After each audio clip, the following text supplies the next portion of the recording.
Ladies and gentlemen, so may I have your attention, please? The second day of the 4th International Conference on Islamic Epistemology, 4th ICIE, is about to begin. So for this reason, we would like to inform for all online participants to activate the camera on their respective Zoom applications. So before we start the program, we would like to inform you about the general rules during the conference. First, ensure your computer sound or volume control is at an appropriate level because you may not hear the conference if it is disabled or turned down. And use a headset or earbud if available to reduce the external noise. Identify your Zoom account with your actual name. Use the 4th ICIE Zoom virtual background. So the committee also will type the link for accessing the Zoom virtual background of the 4th ICIE. And then stay seated and stay present. And do dress appropriately. Be aware of your surroundings. Do not interrupt other speakers. Do not make distracting sounds or movement. Fill the attendance and feedback forms later on, as can be seen in the screen, and also the committee will type it in the Zoom chat box to be eligible for the e-certificate. And last is to do respect, because the key of successful virtual conference is to remember that you are in a meeting. So please kindly give your full attention to the participant as you would if you were in the same room. And do not be distracted by another task, and try not to eat or drink so that you can be prepared to be actively involved in the session. Bismillahirrahmanirrahim. Assalamualaikum warahmatullahi wabarakatuh. First of all, thanks to Allah Subhanahu wa Ta'ala because we are still given health, favor to be here, and may Allah Subhanahu wa Ta'ala give us all salvation and blessing. Secondly, salawat and salam to our beloved Prophet Muhammad Sallallahu Alaihi Wasallam, peace be upon him, who taught that people goodness and guided us from the darkness and lightness in the world as well as in the afterlife. Good morning, ladies and gentlemen. It is being a great honor for us on behalf of the 4th International Conference on Islamic Epistemology 4th ICIE. My name is Santi Rahmawati, to be standing here as a Master of Ceremony in this international conference, and welcome to each and every one of you for being here with us today. It is an honor to me to inform you that among us here we have His Excellency Rector of Universitas al-azhar Indonesia, Professor Dr. Asep Saifuddin MSc, His Excellency Conference Chair of 4th ICIE from Universitas al-azhar Indonesia, Professor Dr. Andes Murni Jamal MA, Her Excellency Co-Conference Chair of 4th ICIE and Founder and Chairperson from Research Energy Foundation, Dr. Hendrati Dwi Mulyaningsih, His Excellency Keynote Speaker, the President of Masjid Institute Global, Professor Dr. Yasir Auda, His Excellency ITT International Institute of Islamic Thought, Indonesia Country Representative, Dr. Honoris Causa Habib Hirzin MA, His Excellency the Rector of Universitas Islam Asy-Syafi'iyah, Dr. Masduki Ahmad SHMM, His Excellency the President of University of Southern Mindanao, Philippines, Francisco Gil and Garcia, PhD, His Excellency Vice Rector 1, Universitas Al-Azhar Indonesia, Dr. Randa Zirmansyah, MPD, Her Excellency Vice Rector 2, Universitas Al-Azhar Indonesia, Insinyur Ade Suryanti, MM, IPU, His Excellency Associate Chair from Islamic University of Maldives, Dr. Fisal Musa, His Excellency Associate Chair from University of Southern Mindanao, the Philippines, Professor Jalaluddin Bansil Marohom, His Excellency Associate Chair from International Islamic University, Islamabad, Pakistan, Dr. Alam Zebkata, His Excellency Associate Chair from Superior University, Pakistan, Mr. Zohaib Hassan Said. Then finally, Excellency, distinguished guests, delegates, faculty member, all participants of the 4th ICIE, ladies and gentlemen. So before we are going to the main program, let me read out the structure of our agenda today, the last day of the 4th ICIE. So after this, we will have the welcome remarks, continue with the keynote speaker sessions from the President of Masjid Institute Global, Professor Dr. Yasir Auda, continue with the academic online presentations, consists of 2 sessions, and then awarding session for the best presentations, best paper, and session chair recognition. And last, we will have the closing speech to end the 4th ICIE 2023. So without further ado, let's open our agenda in the day 2 of the 4th ICIE by reciting Bismillahirrahmanirrahim.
Okay, so once again, good morning and welcome to the 4th International Conference on Islamic Epistemology for ICIE, which is hosted by Universitas al-azhar Indonesia in partnership with Research Synergy Foundation, co-hosted by Universitas Islam Asy-Syafi'iyah, International Institute of Islamic Thought, and Universitas Islam Indonesia, supported by Scholar Vein Research Synergy Institute, Reviewer Track Research Synergy Press, F1000 Research, Cogent Open Access Journals, and Taylor and Francis Group.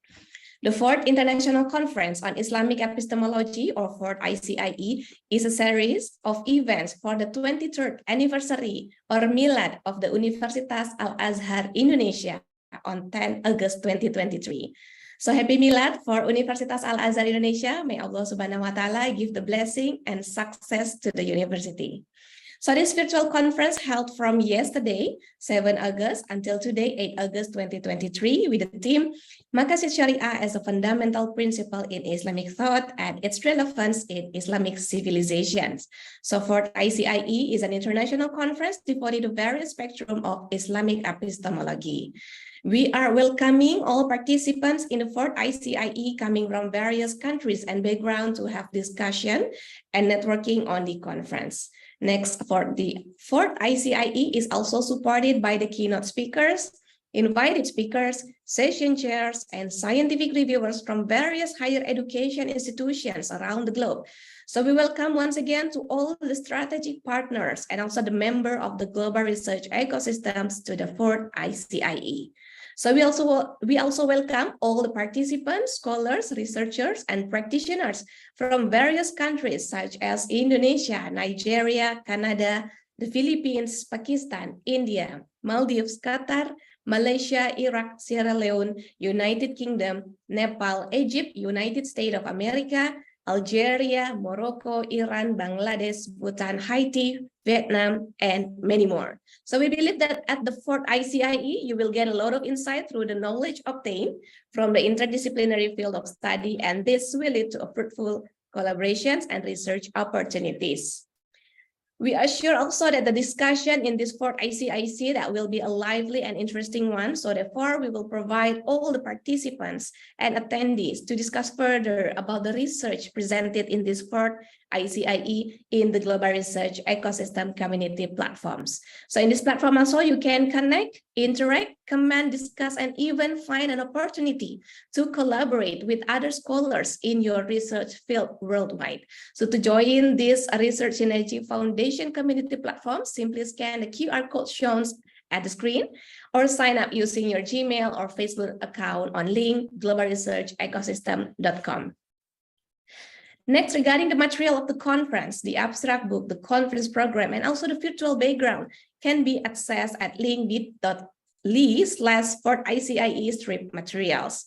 And for the conference paper proceeding of the 4th ICIE already available at the link that can be seen on the screen. So you can access all the conference paper of the presenters in the link shown under the Research Synergy Press Publisher. Next, for the question and answer can only be asked via Zoom chat room, and later the moderator or the session chairs will manage as per the time available. So please write your questions and also the name of the presenter that should answer it. And for the e-certificate for attendee or audience will be provided for the participants that is registered in the global research ecosystem platforms, and also actively involved in asking the question or giving feedback in the sessions. So once again, fill the attendance and also the feedback forms that the committee sent via chat box. And how to claim and get the e-certificates. This is important for all audience, particularly for the attendee. First, please sign up or log in to the bit.ly join strip global research strip ecosystem, and then click the events menu and go to the status of going for the 4th ICI conference, and the committee send the e-certificate to the participant who confirm their attendance in the community platforms also. So don't forget to get your e-certificate through the community platforms. And next, for the video and audio, all the participants are required to mute their audio, and the host has every right to mute any participant's audio and remove who are deemed disruptive without warning.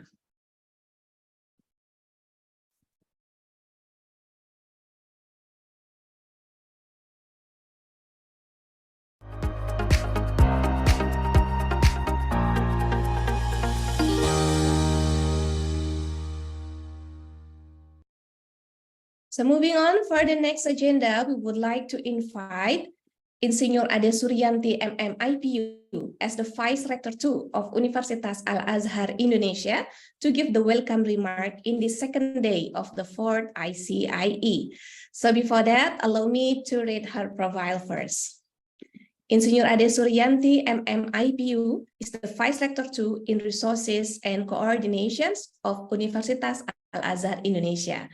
She is also the expert staff for the PT Clarion Indonesia, and she graduated from Institut Teknologi Bandung and obtained her Master in Technology and Business Management from Institut Teknologi Bandung. She has been the advisory board member of several companies before becoming the Vice President of Human Resources in PPPI. Her expertise and experience have made her receive the Most Achievement Inspiring Women in BUMN and also the Best in Communicative from Business Review Magazine Award. Her name was also listed under the 99 Most Influencing Women in Indonesia by Men Obsession Magazine. So without further ado, we would like to welcome Ibu Insinyur Ade Suryanti, MMIPU. The time is yours, Ibu.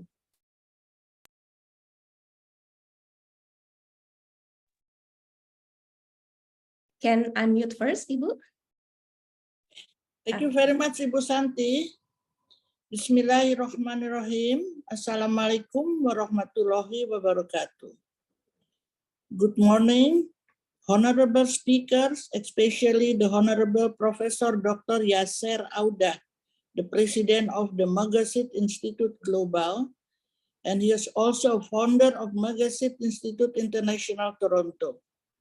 Distinguished scholars, esteemed guests, and dear participants, it is with great pleasure that I welcome you all to the second day of the 4th International Conference of Islamic Epistemology.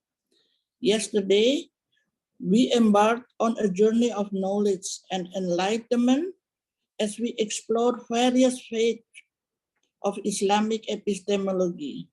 The richness and the discussion and the intellectual fervor displayed by our presenters and participants have been truly inspired. The first day of the conference were also notable, interesting in a various points, especially how the Islamic epistemology correlate with the Sharia maqasid, the relation and implementation of Sharia maqasid in financial transaction, the three branches of epistemology by UII, and Sharia and legal issue of maqasid in Indonesia.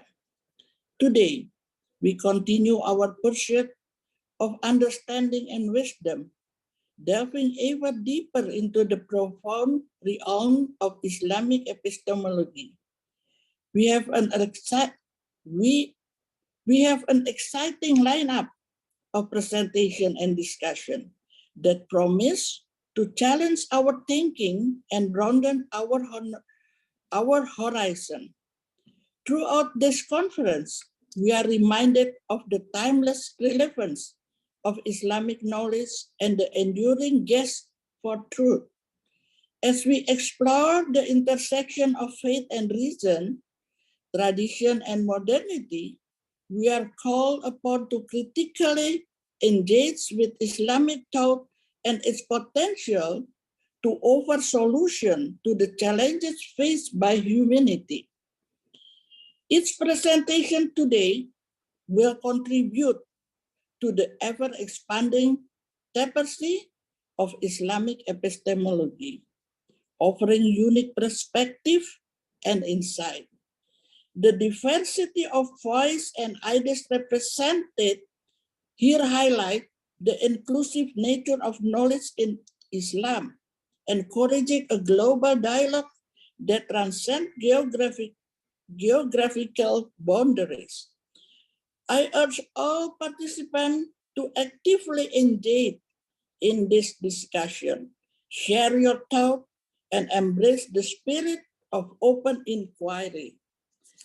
Let us foster an atmosphere of respect and intellectual exchange, allowing ideas to flourish and new connections to be forged. I would like to extend our sincerest gratitude to all the honorable speakers and presenters who have dedicated their time and their expertise to share their research and insight. Your contributions are the lifeblood of this conference, and we eagerly anticipate the valuable knowledge you will impact today.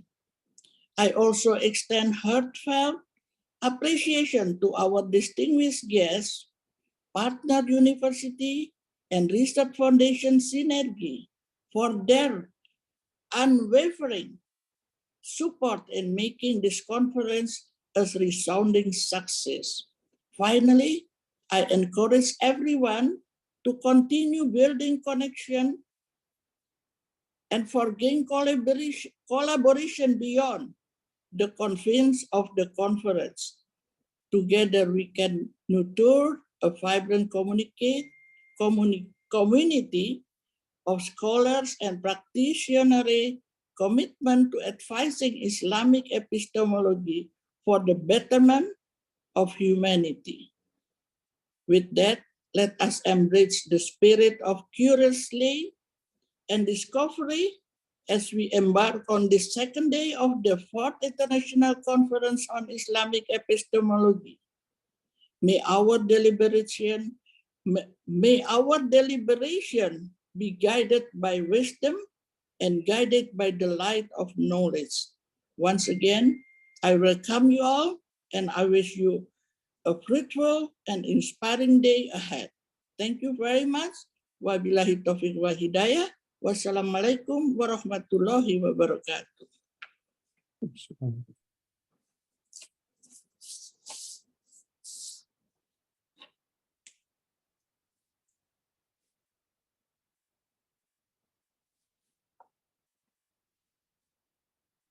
appreciations from the organizing committee, we would like to give a token of appreciations to Ibu Insinyur Ade Suryanti, MM IPU, as the speaker of the 4th ICIE. So in this occasion, we would like to welcome Professor Murni Jamal as the conference chair of the 4th ICIE to give a token of appreciation to Ibu Ade. Please welcome Prof. Murni.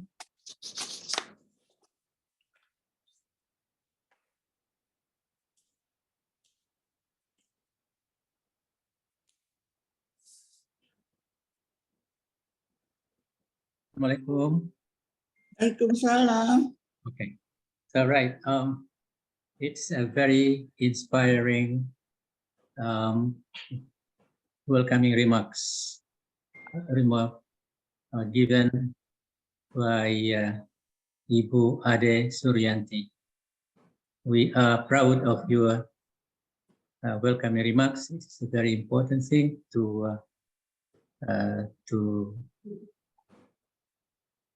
make this conference more meaningful to all of participants of 23 countries. So thank you again. Now this is a certificate of appreciation given to Ibu Ade Suryanti, MM IPU. Congratulations. Thank you. Thank you very much, Pak Murni Jamal. Hope this conference will be a success and everybody can get more information about the material. Thank you very much again to all of you.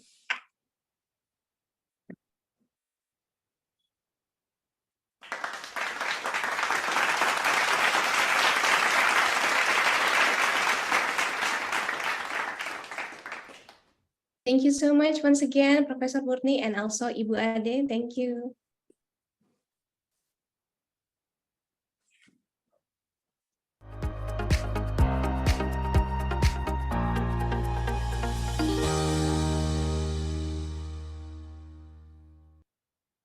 Okay, we will move on to the next agenda is the welcoming remark from the Rector of Universitas Islam Asy-Syafi'iyah as the co-host in the 4th ICIE, Dr. Masduki Ahmad SHMM. So before Dr. Masduki delivering the welcome remarks, allow me to read the profile first. So Dr. Masduki currently serves as the Rector of Universitas Islam Asy-Syafi'iyah, where he applies his academic and professional background to lead and contribute to the university growth and development. So Dr. Masduki holds an impressive academic background and extensive expertise in the field of education and management. So he obtained his doctorate from the Jakarta State University, or UNJ, in the 2005 and 2021, specializing in educational management. So prior to this, he earned a master management in a human resource management at STIE, ICIE from 1995 to 1997. So he also holds a Bachelor of Law, or SH degree in the Constitutional Law from the Faculty of Law at Yogyakarta, Indonesia Islamic University, and achieved during the year 1977 to 1983. So Dr. Masduki's research interests encompass a wide range of topics, including education, management, education policy, training of educators, education quality management, and more. And his research have been published, including in Scopus Indexed Journals and also in Sintawan and 2 publications. And he has also written several books and also a part of his professional positions.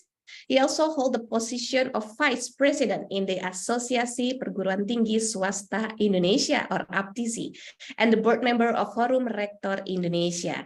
And his dedication to education has made him receive the award and recognition of Satya Lancana Karya Satya 10 in 1997 and Satya Lancana Karya Satya 20 in 2007. So without further ado, please welcome Dr. Masduki Ahmad. The time is your Pak. Bismillahirrahmanirrahim. Assalamualaikum warahmatullahi wabarakatuh.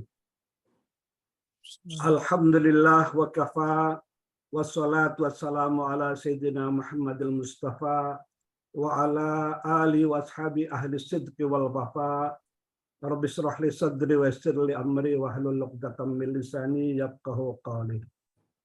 Good morning, the Honorable Presenter both from within the country and from abroad who is willing to share their great and valuable knowledge.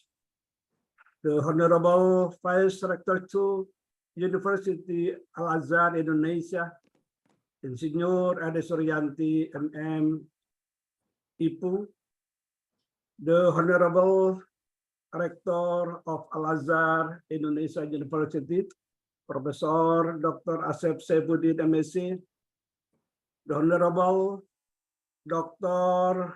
Habib Hirzin, Master of Arts from International Institute of Islamic Thought, Indonesia Country Representative, the Honorable President of Maqasid Institute Global Professor Dr. Jasser Auda, the Honorable invited speaker and session chair, Dr. Faisal Musa from Islamic University of Maldives, Professor Jalaluddin Bansil Marho from University of South Mindanao, the Philippines, Dr. Alam Zeb Khatak from the International Islamic University, Islamabad, Pakistan, and Mr. Johaib Hassan, Saint Superior University, Pakistan, the Honorable Conference participant, their college professor, fellow speaker, presenter, and distinguished participant, on behalf of Asafia Islamic University, as one of the co-hosts of this conference, I would like to express my warmest gratitude and welcome you to the 4th International Conference on Islamic Epistemology, Day 2 on 8 August 2023. In recent years, Islamic nations have been lagging behind in terms of global development and education compared to the Western. At this point, it has become clear how important is educational staff, in this case, in the lecture, who always improve their quality. Improving this quality does not only cover teaching activities, but also the extent to which education is able to contribute to society in the form of community service and conducting research. Education in the sense of increasing knowledge, expanding and deepening information include scientific research activities. The scientific conference, which has been held for today, is a forum and global platform as embodiment of the exchange of information, circumstance, thought, and research result carried out by the participant, which then carried Maqasid Sharia, fundamental principle in Islam, thought and relevant in Islamic civilization, is basic code of the ethic for the Islamic education should be carried out, but also see how relevant it is to global growth and the needed Islamic society. Religion is belief system and include a broad moral dimension to sustain great civilization. From this point of view, it can be understood that religion determines the cultural pattern of religious community. All forms of cybernetic relation must be realized and taken into account in developing religion education. The growing challenge is how to understand and capture the true meaning, but using the knowledge of meaning in the Quran. Ladies and gentlemen, talking about Islamic education without relating it to the future life is like the work of someone who is dreaming. Islamic education should not only be limited to carrying out Islamic teaching, but how do students apply, understand, and implement Islamic value in real life? This is in line with the recent result of the lecture at the Islamic University of Asafia, which include in the paper presented today, and carrying out an effective and efficient learning process, not only regarding the substance of the material, but relating to how the material is delivered. So it is hoped that the scientific conference will become forum for improving Islamic education. This can be done with all participants to present new ideas and innovation in the form of scientific work, able to create opportunities to spark heated discussion and open new insight in Islamic education. We also hope to integrate a variety of new knowledge in order to support the improvement of the quality of Islamic education. Finally, let us pray. Hopefully, we reach program and success under the blessing and forgiveness of Allah the Almighty. Akhirnya, nasrun minallah wa fathun qarib. Syukran wa dumtum fil khair wa barakah wa najah. Wallahul muwaffiq ila aqwamit thariq. Wassalamualaikum warahmatullahi wabarakatuh. Thank you. Waalaikumsalam warahmatullahi wabarakatuh. Thank you so much, Professor Masduki Ahmad, for sharing with us and also giving the welcome remark in the second day of the fourth ICIE. Thank you so much, Prof. Thank So you. as the recognition and also appreciation from the organizing committee, we would like to give a token of appreciations to Professor Dr. Masduki Ahmad SHMM as the speaker of the fourth ICIE. So please welcome once again Professor Murni Jamal as the conference chair of the fourth ICIE to give a token of appreciation to Professor Masduki Ahmad. Okay, Assalamualaikum, Professor. Waalaikumsalam, Okay. Professor. Yeah, all right. On behalf of the organizing committee of the International Conference on Islamic Epistemology, I'm proud of giving this certificate of appreciation to you, and we hope your contribution will mean a lot for the development of any program to be taken care in the future. We would like also to pray God that you will have a better life in the future so that you can contribute a lot of your knowledge and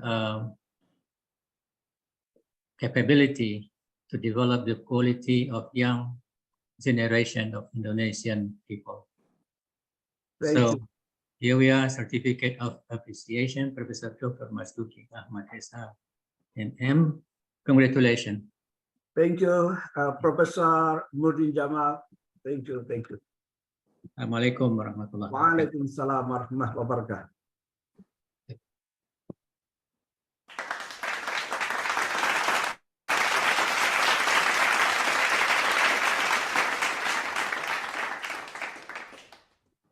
Okay, thank you once again, Professor Masduki and also Professor Murni. Thank you.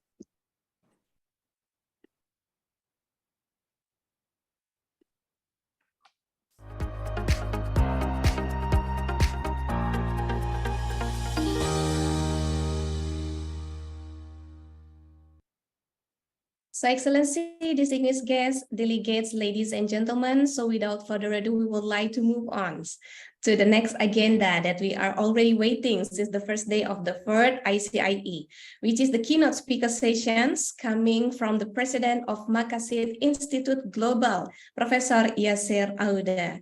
Assalamualaikum, Professor Yasir. Walaikum assalam wa rahmatullah. Ahlan wa sahlan. Can you hear me and see me clearly? Yes, Prof. Thank you so much for spending your time, although this is already evening at your place. Thank you so much, Prof. It is. Okay. It is.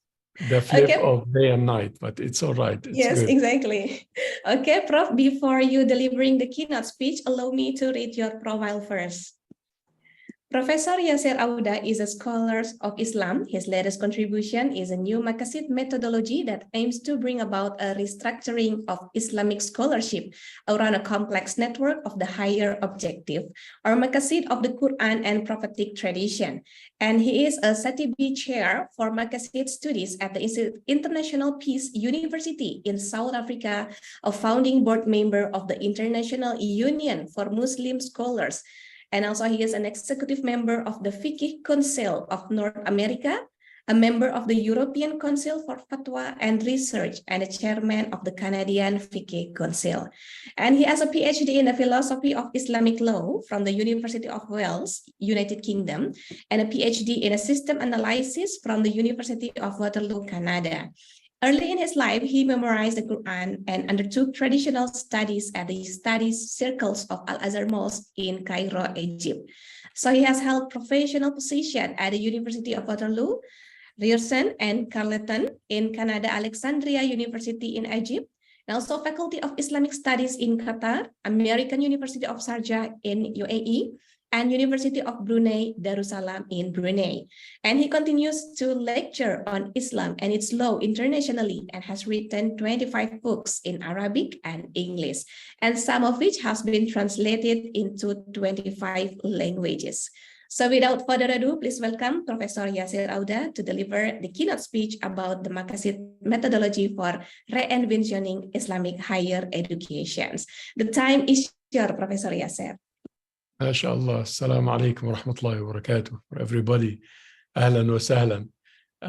I am much different from the very old picture that you put on the posters there, but I would like to welcome everybody. Assalamu alaikum wa rahmatullahi wa barakatuh. Bismillah ar-Rahman ar-Rahim.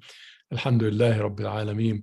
والصلاة والسلام على أسعد خلقه وخاتم رسله محمد صلى الله عليه وآله ورضي الله عن المهاجرين والأنصار ومن تبعهم بإحسان إلى يوم الدين ثم أما بعد.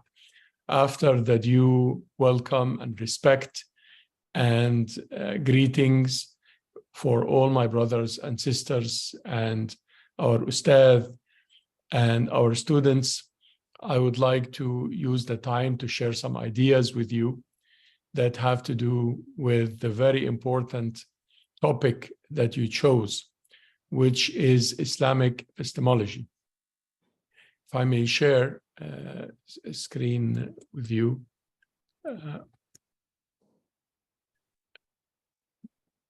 I will talk about a re-envisioning of Islamic scholarship in the sense that if you go and study today disciplines, they will classify the disciplines for you into 4 large categories: humanities, social sciences, natural sciences, and applied sciences. And they will tell you that each of these categories has a different epistemology. In fact, every discipline is claimed to have a different epistemology.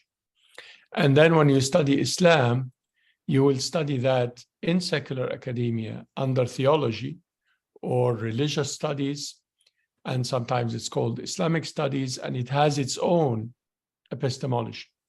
But if you want to study any other science under humanities, such as philosophy or law or literature or arts or history, then the approach to knowledge is going to be different, because there are foundational theories and foundational methodologies that define the discipline. And if you want to go and study social sciences, geography or economics or psychology, you will find that the approach is different from the approach to humanities. And they tell you that there is a particular foundational theory for psychology, let's say based on Freud, and therefore you study psychology within a Freudian worldview. Good is pleasurable, the childhood complexes, etc. If you go and study natural sciences, they will tell you that this has nothing to do with social or humanities sciences, and therefore they tell you that earth sciences has a particular approach and physics has a different approach. If you study applied sciences, such as engineering or computer science or any of that, then you will have a different approach. Islam doesn't go this way. And what you called as the title of your conference, Islamic epistemology, is actually an epistemology for all sciences, not just for the science of religion. Because there is philosophy in Islam, and there is law in Islam, and there is art in Islam, and history, and psychology, and politics. We call it fiqh al-siyasa al-shar'iyya, the fiqh of siyasa. Fiqh al-mal, the fiqh of money or economics. Fiqh al-nafs, the fiqh of psychology. Fiqh al-amara, the fiqh of architecture. And so forth. Fiqh al-hayawan, the fiqh of zoology. And we have this fiqh in Islam, in our history, and the scholars of Islam developed fiqh in not just in the law sense, in the tashri'ah sense, but fiqh was for every science. And that is how we define fiqh, and that is how we define deen in Islam. I would like to share with you some ideas from a book I wrote recently, and I can send, inshallah, copies for the organizing conference committee. And if they want to share with our students and participants, I'm more than happy to share. It's called Re-Envisioning Islamic Scholarship, in which we are proposing in the Maqasid Institute, who's the publisher here, an idea that says that let us restructure the Islamic studies, Islamic education that our prof talked about before me. How do you approach Islamic education? What is Islamic education? So far, when you deal with Islamic education, you are going to deal with either the disciplines of tafsir and fiqh and falsafa and tarikh and so on, or you are going to deal with al-fikr al-Islami, and there are a few areas that the Islamic thought has been applied to, or you are going to deal with Islamic studies under secular academia, and therefore you have theology and so forth and political science. You're dealing with Islam as a social study. But Islamic studies proper is proposed to have these four circles. To have the usuli studies, yes, the studies that have to do with usul al-fiqh and usul al-din and usul al-hadith and usul al-tafsir and so forth. And therefore, the studies that we traditionally label as Islamic studies, but we are saying that Islamic studies includes disciplinary studies, not the other way around. We put the humanities and social sciences and applied sciences under Islam, not the other way around. And therefore, Islam is not just theology. Theology with Islam is at the foundation of every science. How do you deal with political science today, or international relations, or architecture? This is what the methodology is about. But we also propose a circle that we call phenomena studies, in which we are saying that as long as we are within the silos of disciplinary studies, we are not going to be able to apply Islam in total, because the Quranic approach to knowledge, if the Quran is going to be our reference, is not a disciplinary approach. There is no surah for the economics or politics. There is no surah for psychology or architecture. The Quran deals with phenomena, and therefore it is multidisciplinary by definition. And not only that, it is transdisciplinary. The Quran deals with a number of elements that define a phenomenon and not with fundamental theories that define a discipline. And we believe that this shift from the fundamental disciplines, from the fundamental theories that define disciplines to framework, worldview, elements that define a phenomenon is a necessary shift for the Islamic studies to be able to move in an authentic way, rather than serving somebody else's epistemology, somebody else's framework. And we believe that we need to strategize for this. Hence, we have this strategic study circle. Quran is a source of knowledge, not just for Muslims, actually for humanity.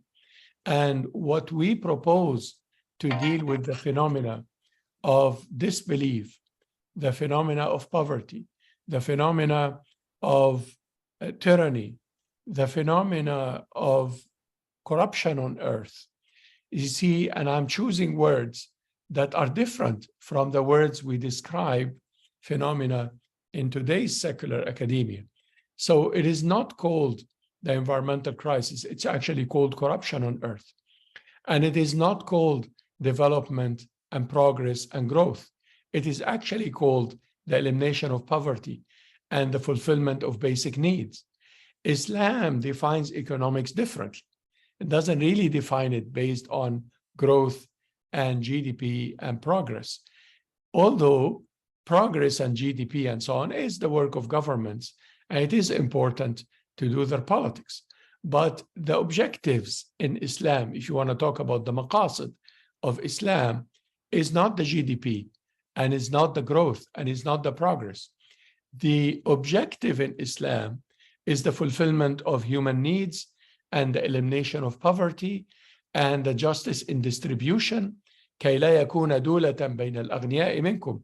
Allah subhanahu wa ta'ala is saying it is an objective that money does not circulate only amongst the rich.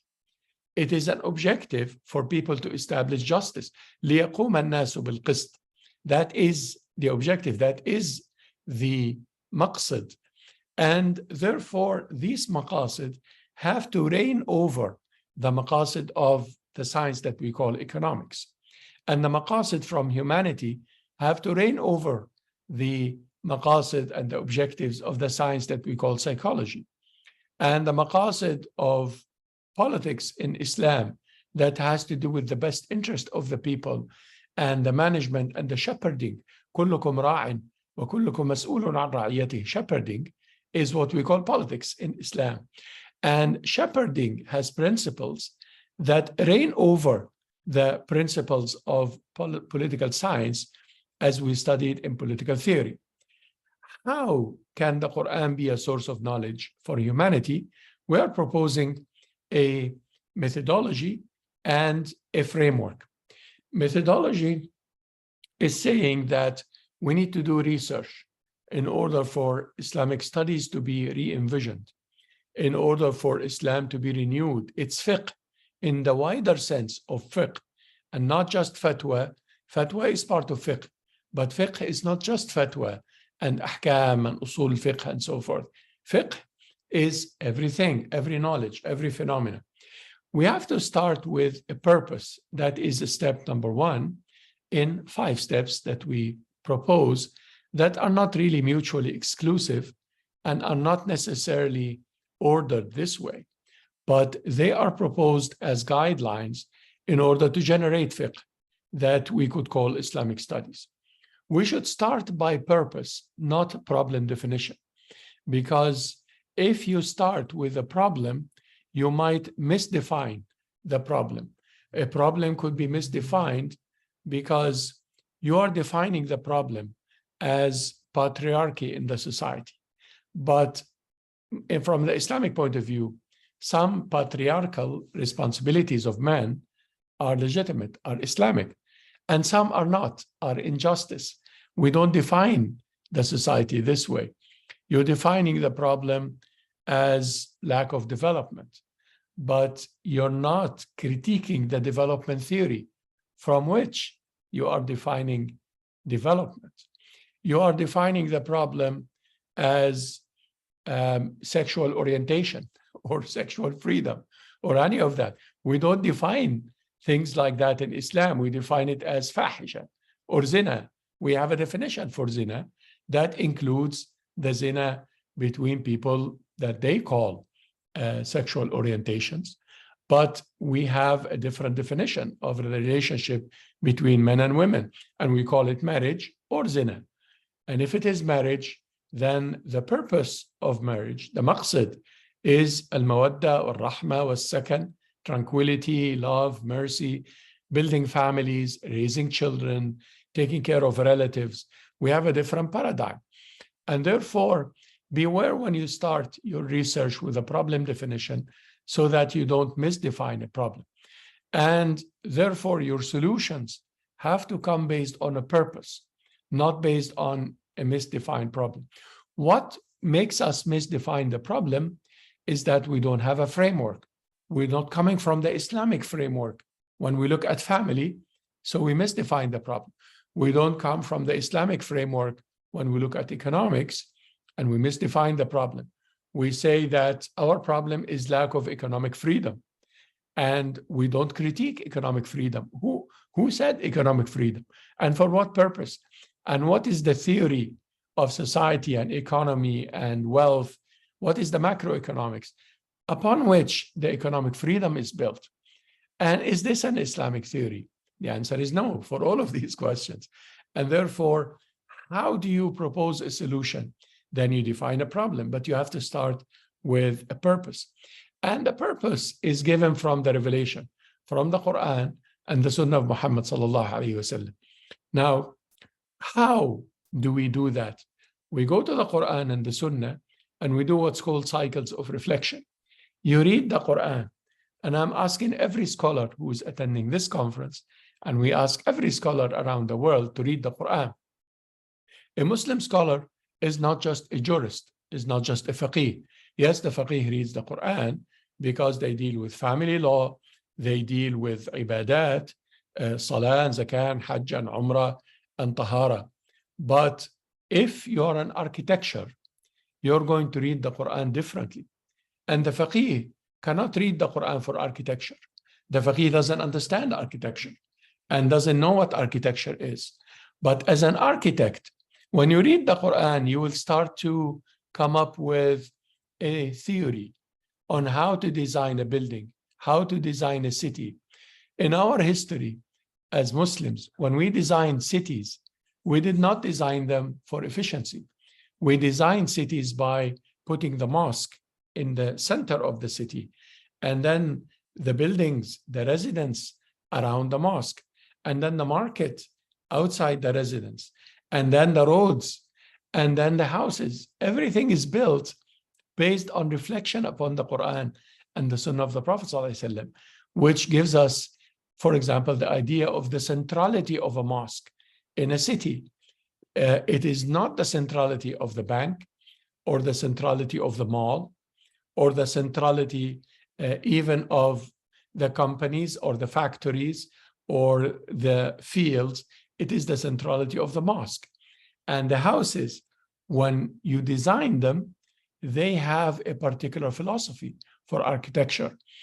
When you read the Quran as an architect, you are going to be a scholar of architecture. And you give us fatwa and fiqh of architecture. And that is how we start to renew Islam. Rather than studying architecture as aqli or secular or dunya, and then you study French modernism and French Renaissance, and you are building everything based on the French definition of spaces and efficiency and so on. This is the theory of architecture that is dominant today. When you study psychology from the Islamic point of view, you read the Quran, you are going to look for al-qalb, wal-nafs, wal-aql, wal-ruh. You are going to look at al-huzn, wal-farah. You are going to look at al-gham, wal-ham. All the concepts, all the framework that is going to build your Islamic psychology.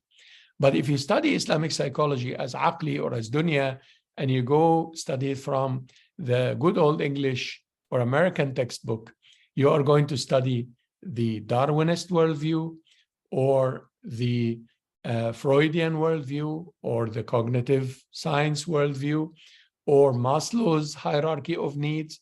And from Maslow, you are going to build the world.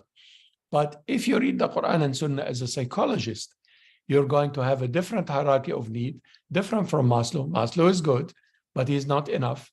You're going to have a different view of humanity other than the Darwinian view, which has some truth, but it's not absolute truth. You're going to have a good analysis of the psychology other than the Freudian psychological analysis. But the psychoanalysis of Darwin, of Freud, is built on atheism because he was an atheist. And because of his atheism, he is bringing a misdefinition of the human. We want the psychologist, the Muslim psychologist, to read the Quran and the Sunnah. We want the Muslim political scientist, the Muslim astronomer, the Muslim every science to read. Now, what is the framework that we're trying to build? If we go, we will define a number of elements that are very important for the conceptual framework. What we're talking about in the redefinition of sciences and in the manifestation of the Islamic epistemology, first of all, is the objectives. What are the maqasid of the science or of studying the phenomenon? What is the objective? And from the niyyah and the maqsid and the objective, you can start to build your framework. Where do you get the objective from? From the Quran and the Sunnah. Because when you reflect, as we say here, upon the Quran and the Sunnah, you will start to see the objectives. Now, the objectives are going to lead you to concepts. And there is an objective of correcting concepts. Concepts are not self-defined in Islam. Concepts are defined in the Quran. And if there is a concept that is not defined in the Quran, it means that the Quran agrees with some of it and disagrees with some of it. If you say democracy, democracy is not a Quranic word, and therefore the Quran will agree with some aspects of democracy and will disagree with some aspects of democracy. And that is how the Islamic epistemology could be activated. If you talk intellectual property, look at the Quran. Is there intellectual property in the Quran? No. And therefore, the Quran agrees with some aspects of the intellectual property and disagrees with some aspects of intellectual property. International law, terrorism, whatever it is that you are studying, when you subject your concept to the Quranic concepts and ask, what does the Quran say about this topic? What is the conceptual framework from the Islamic point of view that I could have in my research? That is going to be a different research. When you look at the values, what are the values of beauty in Islam related to my research? The values of morality, the values of benefit and harm, morality and immorality, beauty and ugliness. What are these values? And how do they relate to my framework? Because the framework I'm building is going to have values. There is no science that does not have values. People think that engineering is a technical science. Engineering is full of values. You cannot study or design a software or a robot or a machine without values, without a particular worldview by which you are designing the software. The software is doing social media. This social media has an economic paradigm. It is selling your information for these people to become billionaires, and they're offering you a free app. Why are they billionaires and the app is free? Because they're selling your information. The economics of it has a particular paradigm. There is a certain value that has to do with privacy. Privacy is not respected in social media. And therefore, they might protect your channel of communication, but they don't protect your screen and they don't protect your profile and they don't protect your voice, and they don't protect much of what you send, and therefore they are doing an application of a number of values that are different.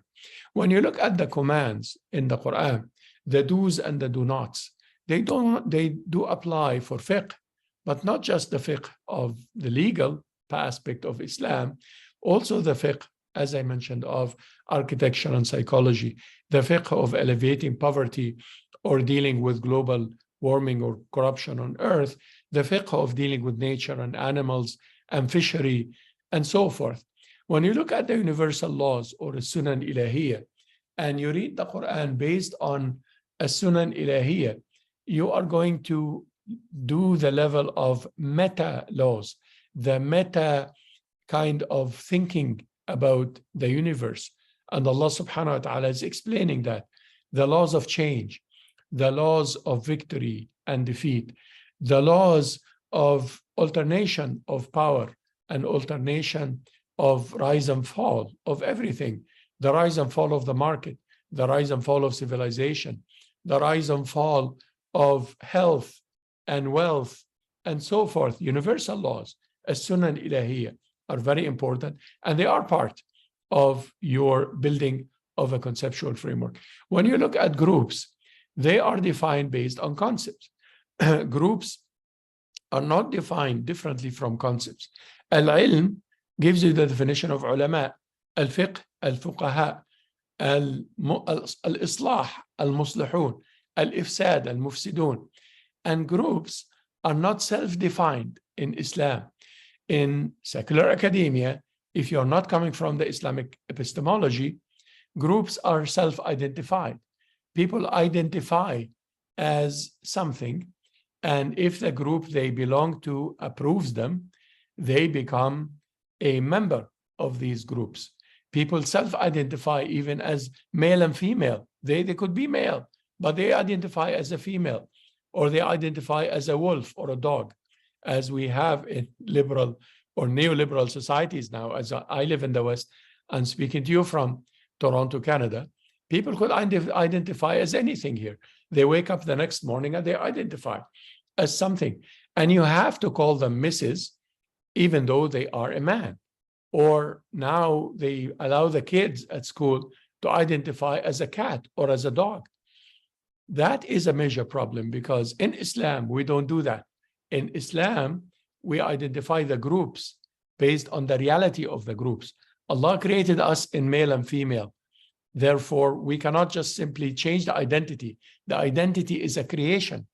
Allah subhanahu wa ta'ala is saying, وَإِذَا قِيلَ لَهُمْ لَا تُفْسِدُوا فِي الْأَرْضِ قَالُوا إِنَّمَا نَحْنُ مُصْلِحُونَ أَلَا إِنَّهُمْ هُمُ الْمُفْسِدُونَ وَلَكِنْ لَا يَشْعُرُونَ. He is saying in Surah Al-Baqarah, they are told, do not be corruptors on earth. They say we are reformers. Allah is saying, no, they are not reformers. They are corruptors. The group identification in Islam comes from outside. It doesn't come from within the group. You cannot wake up in the morning and say, I am a reformer, and you are a corrupter. No, Allah is saying, no, they are corruptors, and those are reformers. Those are good, and those are evil. Those are salihun, and those are mufsidun. And therefore, the definition of groups, al-hukam, the governors, al-ulama, the people of knowledge, the at-tujar, people of trade. The Quran defines the categories under which other categories come. Proofs are the differences between the truth and the fallacy, between al-haq wal-batil. Al-haq has to be defined according to the ayat of Allah subhanahu wa ta'ala. The signs defines al-haq for you. But the batil is what people say, and it does not have truth in it. And therefore, it's fallacies. Now, after that comes the step of critical studies of two things. Of ourselves as Muslims, we should critique our literature, our inheritance of knowledge, in order for us to build and renew knowledge. And we also have to critique the reality of thought today. We have to critique other people's thought and other people's theories. And it's essential, actually, for us as Muslims to have this double critique of ourselves and of the others. And therefore, we will end up between two frameworks, our Islamic framework and the other framework. What is common, and therefore we collaborate in what is common, and what is different, and therefore we change what is different towards the Islamic worldview. And the end of that is to come up with formative theories and principles. There is a growing movement of searching for the Quranic holistic patterns, the Quranic theories, al-nazariyat, wal-mabadi', wal-qawa'id. We have to look for those qawa'id. What are the principles that govern Islamic architecture? What are the principles that govern Islamic economics? How do I approach military sciences from an Islamic point of view?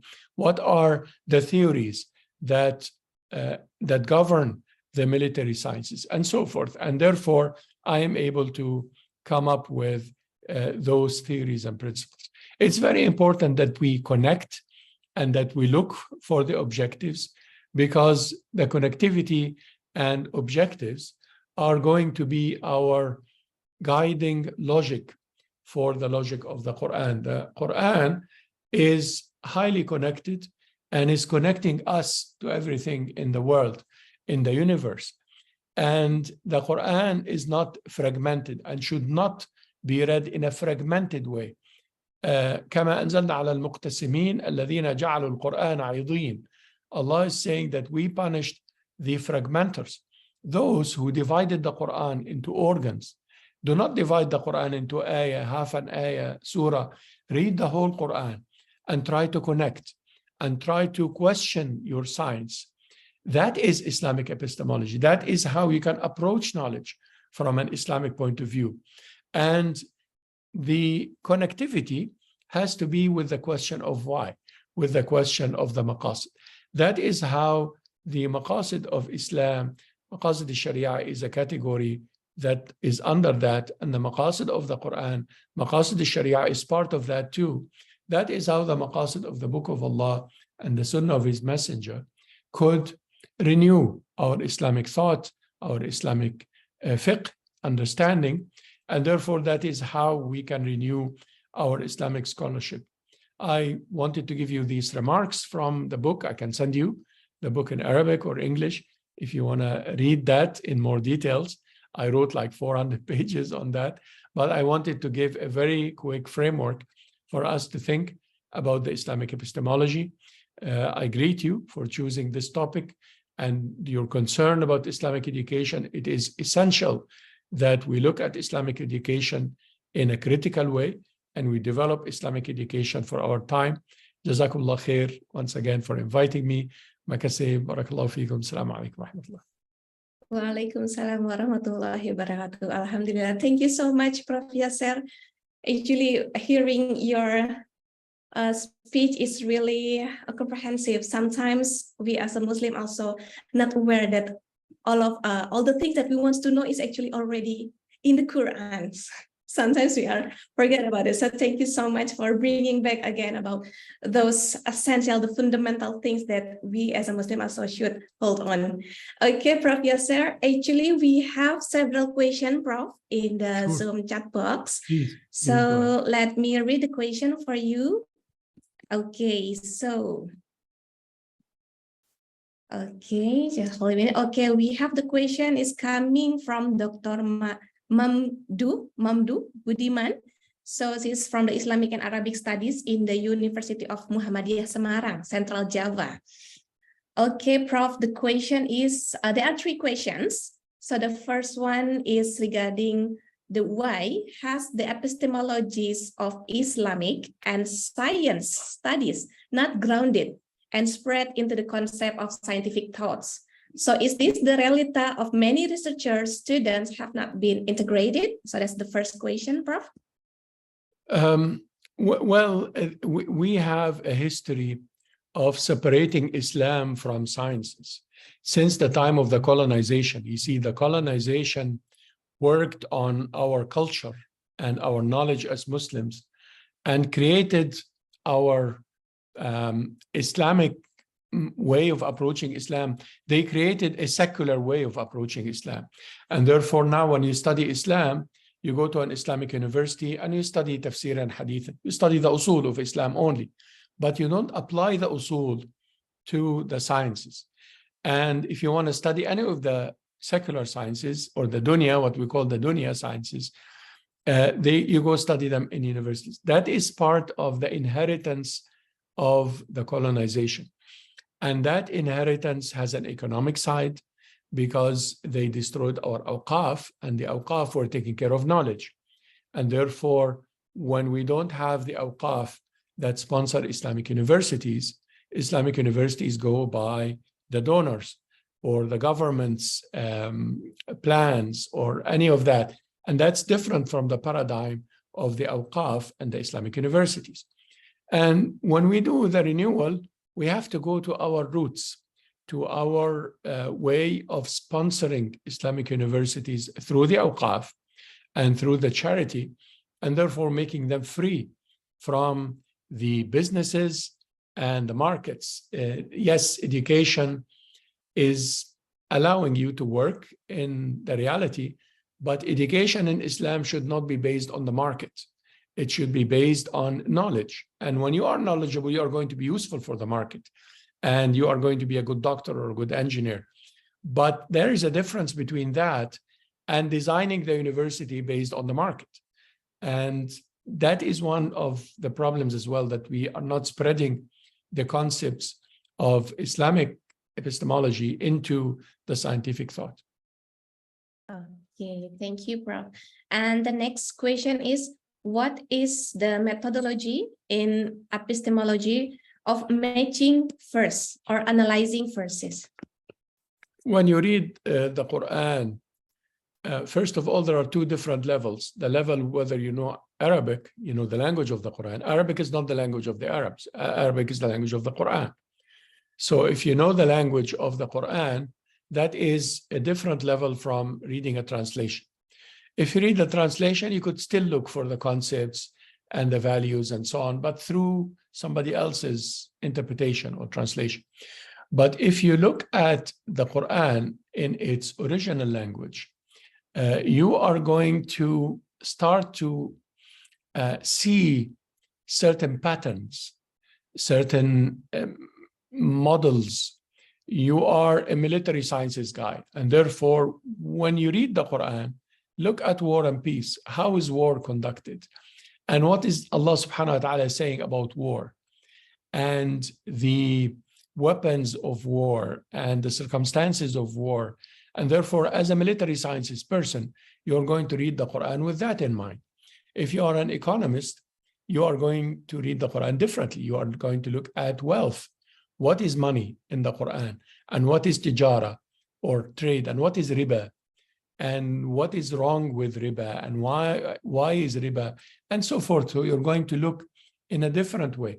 And then not just the word riba, yarbu, fi amwal al-nas, not just ra, ba, wa, but everything that has to do with riba that the Quran is talking about should be connected in order for you to come up with a theory that says that, well, riba has to do with this and this in today's world. So what is the methodology? It is actually the connectivity and the patterns and what we call in that book, I can send you the book, the emergence of patterns, the emergence of principles out of the analysis of the verses, the ayat of Allah. By the way, the ayat are not verses. Verse is a bait in Arabic. You know, we say verse on poetry, on the Bible, but not in the Quran. The Quran, we say signs, ayat. The ayah is not a verse. Ayah is a sign from Allah subhanahu wa ta'ala. Okay. And the next question, Prof. How to integrate Islam and epistemology science so that researchers and also students get a guidance from Allah subhanahu wa ta'ala? Wallahi, okay, other than studying the Quran, the student has to be a believer. You cannot benefit from the Quran if you're not a believer, and has to be a good believer. ذَلِكَ الْكِتَابُ لَا رَيْبَ فِيهِ هُدًى لِلْمُتَّقِينَ. You have to be from the muttaqun. You cannot be a sinner and you want to produce knowledge from the Quran. You have to be a person who prays and gives charity and good to his parents and his wife and husband and that. You have to be a good Muslim, basically. وَإِنَّهُ لَهُدًى وَرَحْمَةٌ لِلْمُؤْمِنِينَ. You have to be a believer. لِقَوْمٍ يُؤْمِنُونَ. فأما الذين آمنوا فزادتهم إيمانا. You have to be a believer and you have to be a good believer. And if you are a good believer and you seek knowledge from the Quran, Allah will open for you. Allah will open your heart. Allah will give you ideas. Allah will make you see things that you would not see if you are a person who is not a good Muslim, basically. So that's my advice in order to generate knowledge from the Quran.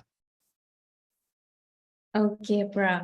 So we go to the next question, Prof. So the next question is coming from our brother from Philippines. So Mark Jet Arifalo. So the question is actually, how about writing the review of related literature? So as a Muslim scholars, are we allowed to use the scientific findings from the Western work as a reference of our research? I mentioned this as step 4 after building your framework. You see, not before building your framework. Like you should start by thinking about the Islamic framework and the Islamic approach and define the problem in an Islamic way. And after you define the problem, you go and look for the literature. But if you read the literature before anything else, it will define you. It will constrain you. It will not allow you to produce knowledge from the Quran or the Sunnah. Because you already have a framework from the literature. And you have to differentiate between Islamic literature and non-Islamic literature. Even if the non-Islamic literature is nice and talks about justice and so on. But, you know, if you read Rawls looking for social justice, you cannot really have a Rawlsian worldview. This is not Islamic, this is Kantian. And therefore, when you have the Islamic worldview of social justice, and now you can read Rawls, now you can critique Rawls. You say, oh, I agree with Rawls on this, and that about the state, and I take that from Rawls. And then I disagree with Rawls on this. Even Rawls or Keynes or any of these guys that we think are good as Muslims, but they come from a non-Islamic perspective. So the literature, I'm saying, has to be differentiated between Islamic literature and non-Islamic literature. The Islamic literature we critique as well, but we know that they're coming from an Islamic point of view. They are Muslim. They are bringing the Quran one way or another. We could disagree, but they are Muslim. And therefore, their view of psychology is not an atheist view. It's a view of a Muslim. I could disagree with their psychology, but that's different from when I read Freud, and he is an atheist person, and therefore he is not, the God is not part of his worldview, and therefore his psychology is a crazy psychology, to be honest. Yeah, you know, it's a different psychology. It's really disconnected with the reality of humanity, because he comes from his own whims. He does not come from science as we define it, ilm, as we define it. Okay, Prof. So, Prof, perhaps this is the last question. Sure. Although there are more questions in the Zoom chat box, but perhaps we can continue later on in the community platform, Prof. Okay, I put so my the last email here if people want to email. And this is the last question, Prof. It's coming from Ani Wahyu. So, salam, Prof. Yasir. This is incredibly an enlightening session from you. So, may Allah subhanahu wa ta'ala always give his barakah to you and also your family. So, as we know and fact that Allah already give Islam as the way of life that consists of complete solutions for our problem in this world. With Maqasid methodology, we also encourage to use Islam as a fundamental to find the solutions of our problem. However, there are not only Muslims live in our society. So the question is, in what ways can the Maqasid methodology contribute to promoting the interfaith dialogue and understanding by highlighting the common goals and also value shares across different religious traditions? Yeah, well, Allah subhanahu wa ta'ala said, La ikraha fi din. We are not supposed to force any non-Muslim for anything that is religious, because they lakum dinukum waliya din. They have the religion, I have my religion. But Islam is good for non-Muslims too, even if they disbelieve in Allah and His Messenger. What I'm saying is that we deal with economy in a particular way. We think that economy should not have interest and should not have riba, not just interest, no riba and no bribery and no cheating in economy. And money has to have real value, cannot be just papers with nice colors. And we believe in an economy that is based on awqaf or endowments. And we believe in an economy that is full of charity. For example, this economy is good for non-Muslims too. It's not just for Muslims. We believe in a family of a male and a female and children and so forth. This family is also good for non-Muslims. We should make the case to non-Muslims that our systems of life are good for you. Family, Muslim family is not just for Muslims. Muhammad is not just for Muslims. Muhammad is for everybody, sallallahu alayhi wasallam.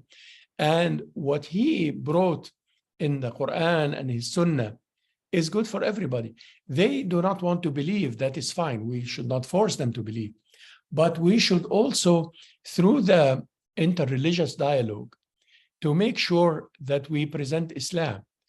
The common ground is not secularism and should not be secularism. When we deal with non-Muslims, we should not say, okay, I'm no longer Muslim and you're no longer Christian. Let us come to a secular world to talk about religion. No, I come to the common ground from being Muslim. And because I'm Muslim, I believe in justice. So we can fight for issues of justice. I believe in family. I believe in good environment. I believe, and so forth, because I'm Muslim.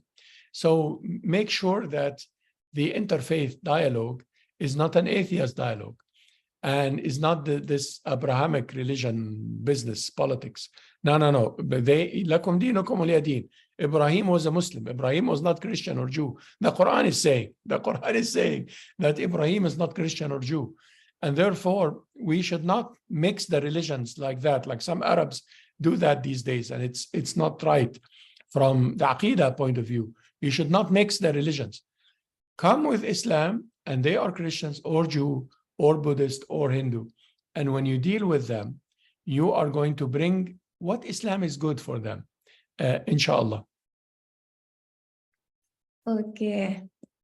So perhaps last question, Prof, because Dr. Ahmad Hussein Lubis raising the hand. So perhaps we can give Of course, Alan, Dr. Ahmed.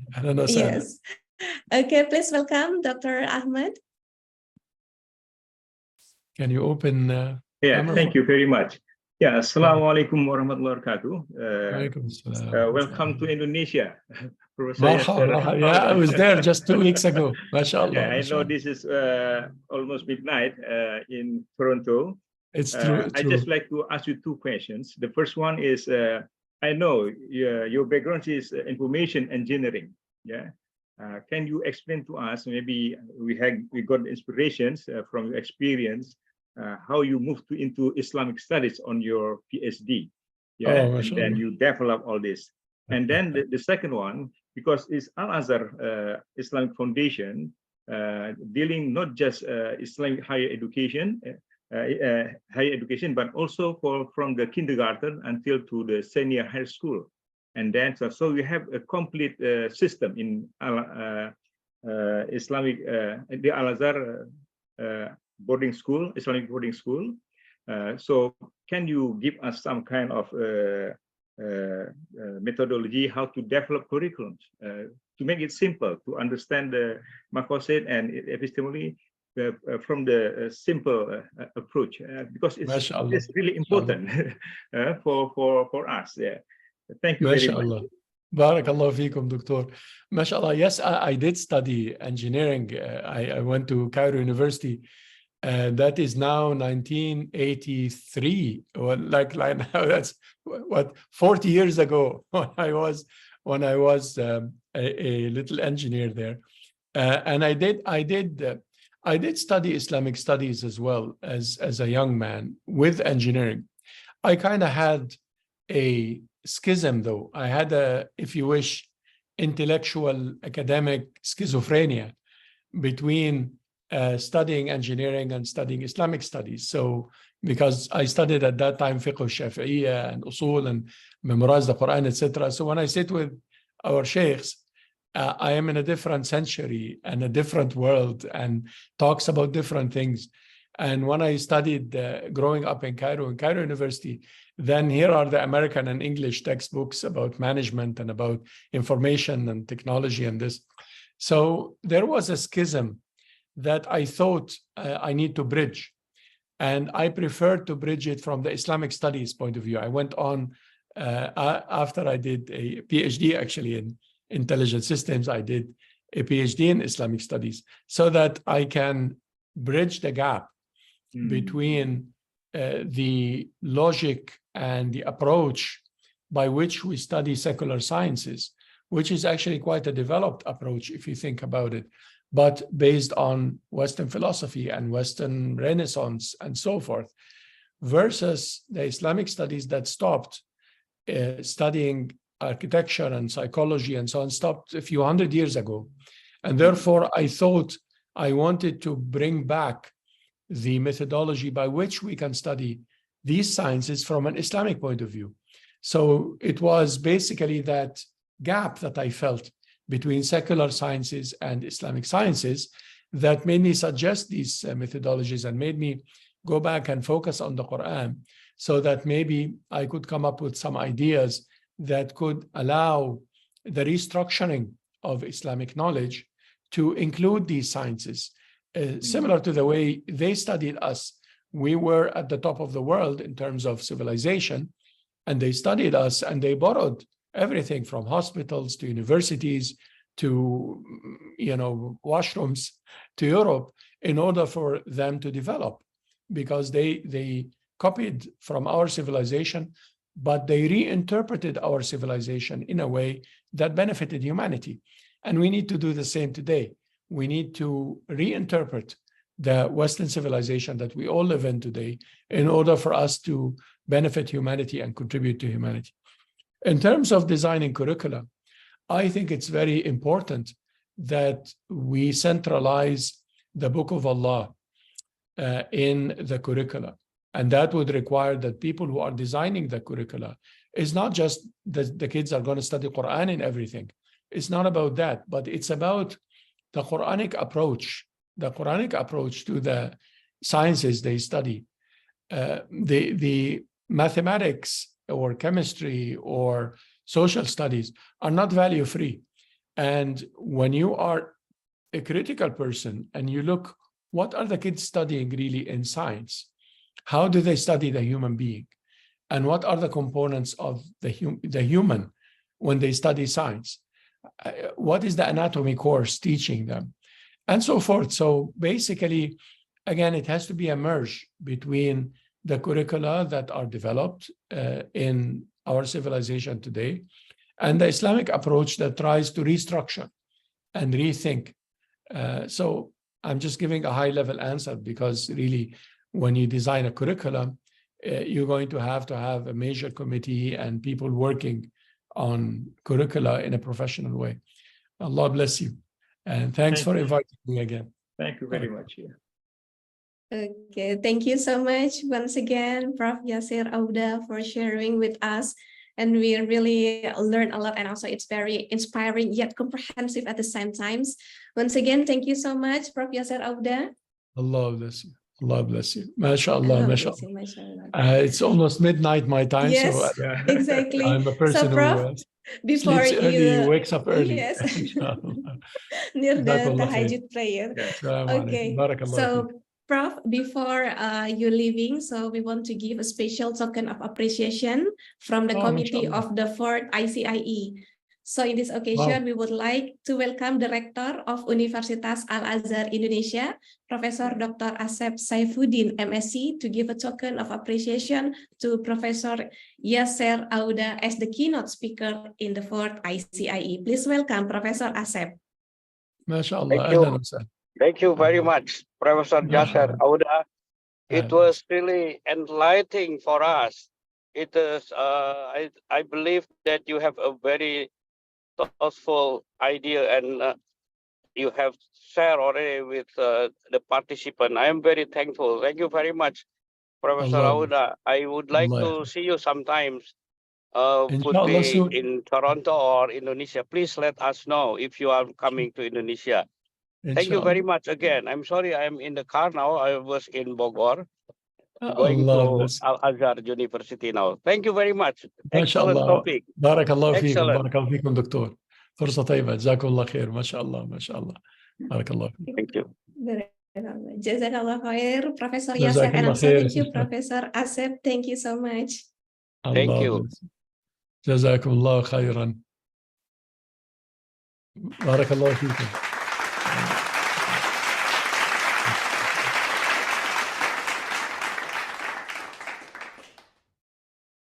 Okay, so السلام عليكم. Salam. Thank you very much.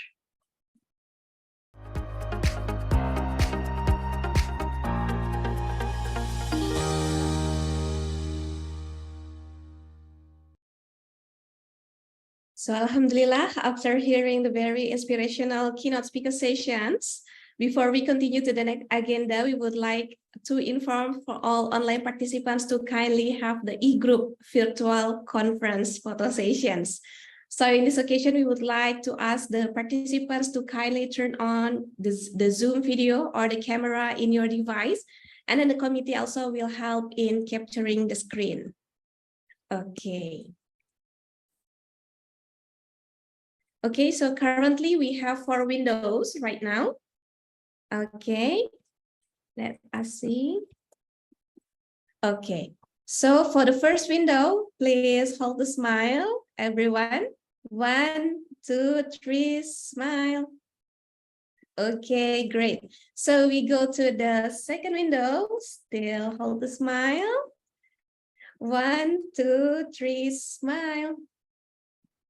Okay, thank you. And we go to the third window. Okay, and the last window. Okay, thank you so much. So once again, thank you so much for all the smiles and also the wonderful energy in the last day of the 4th ICIE. So hope also the positive vibes can spread to the people around us. So Excellency, distinguished guests, delegates, ladies and gentlemen, so allow me to read some important information related to the post-conference or the publications in the 4th ICIE. So the information of the 4th ICIE publication opportunity, once again, is already stated in the conference website of the ICIE-UAI.com. So all the accepted abstract will be published in a conference abstract ebook with a DOI number, indexed in the Google Scholars, and also published in F1000 Research under the Research Synergy Foundation Gateway for the document types.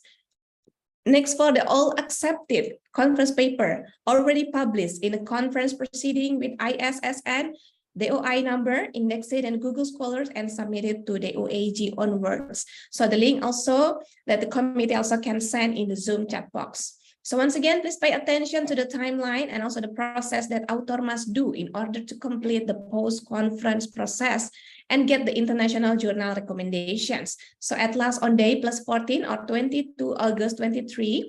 So after the conference finished, the author who wants to proceed to the journal, international journal recommendation, must send or upload their full extended paper. So the extended paper, author must revise and also extend into minimum 5,000 until 7,000 words, and also do the paraphrasing approximately 80% of the published conference paper to avoid the self-plagiarism.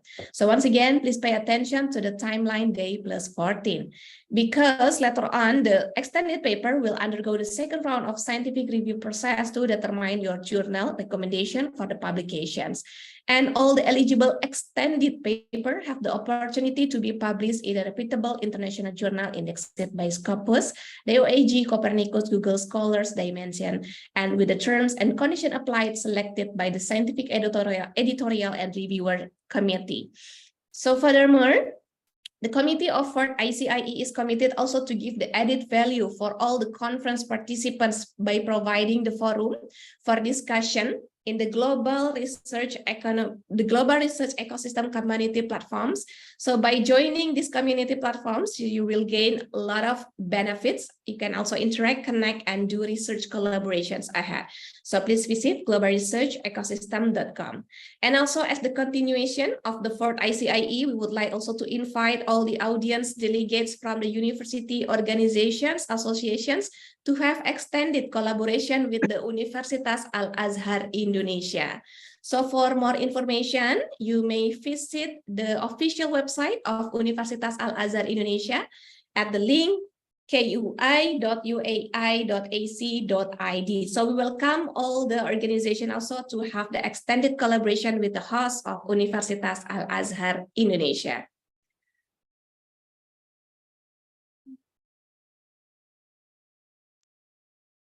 And next.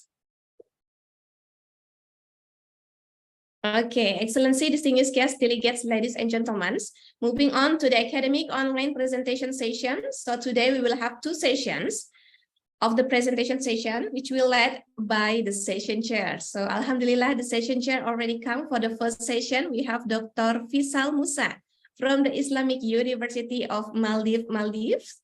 And also after the break, we will continue to the second sessions, and we will have the other session chair after the break. We have in the breakout room 1, we have Professor Jalaluddin Bansil Marohom from University of Southern Mindanao, the Philippines. In a breakout room 2, we have Dr. Alam Z. Katak from the International Islamic University, Islamabad, Pakistan. And in breakout room 3, we have Mr. Zohaib Hassan Sain from Superior University, Pakistan. So to all respected presenters, so once again, please kindly check the conference program to see your schedule. And from now onwards, I will pass the online presentation sessions to the room coordinator, to my colleagues, Ms. Fina Zefrin, for leading the academic online presentation session in the session 1. So please welcome Ms. Fina. Okay, thank you, Ms. Santi, for the passing of the session. Now I would like to welcome to all the audience to the academic online presentation session 1 of the 4th International Conference on Islamic Epistemology, or 4th ICIE, on day 2. As an information, after the academic online presentation, we will have a short break while we recapitulate the evaluation from the session chair to determine the best presentation. After that, we will have a awarding session to announce the best presentation, best paper, and the session chair recognition. So for all the presenters, please give your best effort in presenting your research today. So today's online presentation consists of 4 presenters from tracks Islamization of Science and Education. The session chair for today is Dr. Faisal Musa from Islamic University of Maldives. Welcome, Dr. Faisal Musa. Thank you, and glad to see you in this room, in this session. And how are you, Dr. Faisal Musa? Assalamu alaikum. I'm doing good. Thank you. Assalamu alaikum, Doctor. How are you? But before Dr. Faisal Musa sharing the session, allow me to read your profile first. Dr. Faisal Musa holds a PhD in education from University Brunei Darussalam. He completed his master's degree in educational management and leadership from University Malaya and bachelor's degree in teaching from Maldives College of Higher Education. Beginning his professional career as a secondary mathematics teacher in 2002, he has served in various positions in the education sector, including leading teacher, principal, and educational development officer at the Ministry of Education. Currently, he is a senior lecturer at the Islamic University of Maldives. Dr. Faisal is a consultant in quantitative data analysis. He is also an active figure in research and publication and has contributed to a number of WOS Scopus Index journal articles. Okay, Dr. Faisal Musa, thank you for your support in this conference and for being with us today.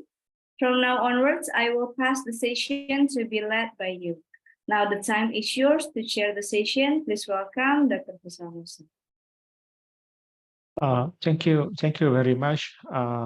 In fact, I'm a bit excited this morning to moderate this session. Thank you for the organizer as well as to the Research Synergy Foundation for giving me this opportunity to moderate this session for the online conference ICIE 2023. So today in this session, we have 4 presenters. I guess the first presenter is Muhammad Yudi Ali Akbar. Forgive me if I cannot pronounce your names perfectly. Mr. Muhammad is going to present on the topic called Islamic Moderation, Islam Varsity, the way forward to counter radicalism. Before we start the presentation, may I remind all the presenters that you have a maximum of 15 minutes. So maybe you can continue your presentation until 10 minutes. And then after that, we may have 5 minutes question and answers. So without further delay, may I invite the first presenter, Muhammad Yudi Ali Akbar, to carry on his presentation. You may proceed, Muhammad. Okay, thank you, Dr. Faisal. Assalamualaikum warahmatullahi wabarakatuh. Alhamdulillahirabbil alamin. Wassalatu wassalamu ala asrafil anbiya'i wal mursalin wa ala alihi wa sahbihi ajma'in. Allahumma sholli ala Muhammad wa ala ali Muhammad. All praises belong to Allah, the Almighty, the most merciful and beneficent. May Allah always bless us with the best health and everlasting endeavor in bringing Islamic value system as a framework of the development of science, technology, innovation to improve quality of the ummah and the human life. Good morning, ladies and gentlemen. First of all, I would like to convey my warm regards to all participants to this event. Thanks to the chair of this session, Dr. Faisal Musa, to allow me presenting our research in front of all of you. I stand in front of you to representing Mr. Yudi Ali Akbar to have this presentation. Mr. Yudi couldn't attend due to the death of his father-in-law yesterday. Okay, I will start from the first presentation.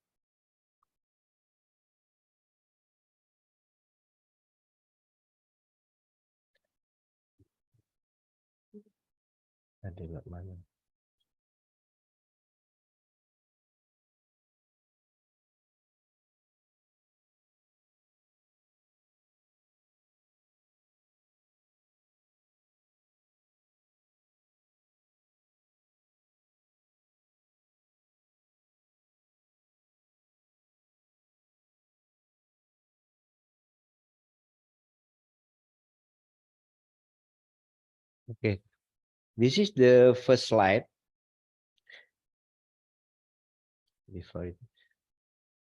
The title of our paper, Islamic Moderation or Islam Wasati, the way forward to counter radicalism, made by 3 lecturers, Muhammad Yudi Ali Akbar, Maslihati Nur Hidayati, and Muhammad Ridwan. Mr. Ridwan, we haven't seen your slide yet. Oh, not yet. Okay. Yes.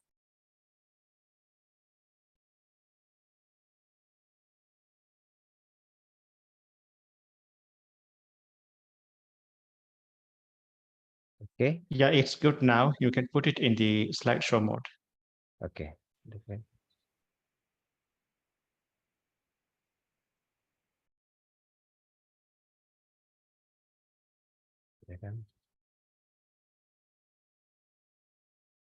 Okay. Can you please put it on the slideshow mode so that the slides will be a bit bigger for us to see? Okay, good. Good. Okay. From the first slide, I don't use all of the thing. That term radical always used in the social and political area. As we know, radical always means some willing to change all matter in politics or social, such as revolution. So maybe I want to the next. The next is literature review. In the slide 2, the meaning of radical as partisanship. This is the partisanship, leaning or fanatic in one idea or one community or one group, etc. As we know, term radical always being a problem when its relation with religion. It's like a sword with double sharp side. So is radicalism in religion perspective is forbidden. In one side, we have to rule religion with all the heart, with all our heart, as we know in Quran Surah Al-Baqarah 208, udkhulu fis-silmi kafa. But the other side, radicalism tends to make someone act violence and turn to be a terrorist. So this is the problem to us. Why the Islam wasati is very important. And then research methodology. This research is qualitative descriptive by applying two approaches. Firstly, normative approach. This approach seeks to uncover the concept of radicalism in Islam and find the way or solution. Secondly, by using the methodology of tafsir to explain the meaning of term in the Quran and search for relevancies to the subject. This is the research methodology. And this is what we know about radicalism. We always use in Kamus Besar Bahasa Indonesia, in Indonesian language, moderation is defined as reducing violence, avoiding extreme moderation. Moderation comes from the Latin moderatio, which means neither excessive nor lacking, so that from these two meanings, it can be concluded that moderation, when associated with Islam, is behavior of avoiding an attitude to these two extreme towards religion. So in Arabic language, we will know moderation is known as wasat or wasatiyah, which has the same meaning as balance, tawazun, fair, adalah, and the middle, tawasud. In addition, moderation can also be interpreted as the best choice. So it can be interpreted that the meaning of wasatiyah here is to take a middle way between the two things to keep away from extreme things. Maybe we always know some narrative from Rasulullah that khairul umuri awsatuha. The best thing is in the middle way.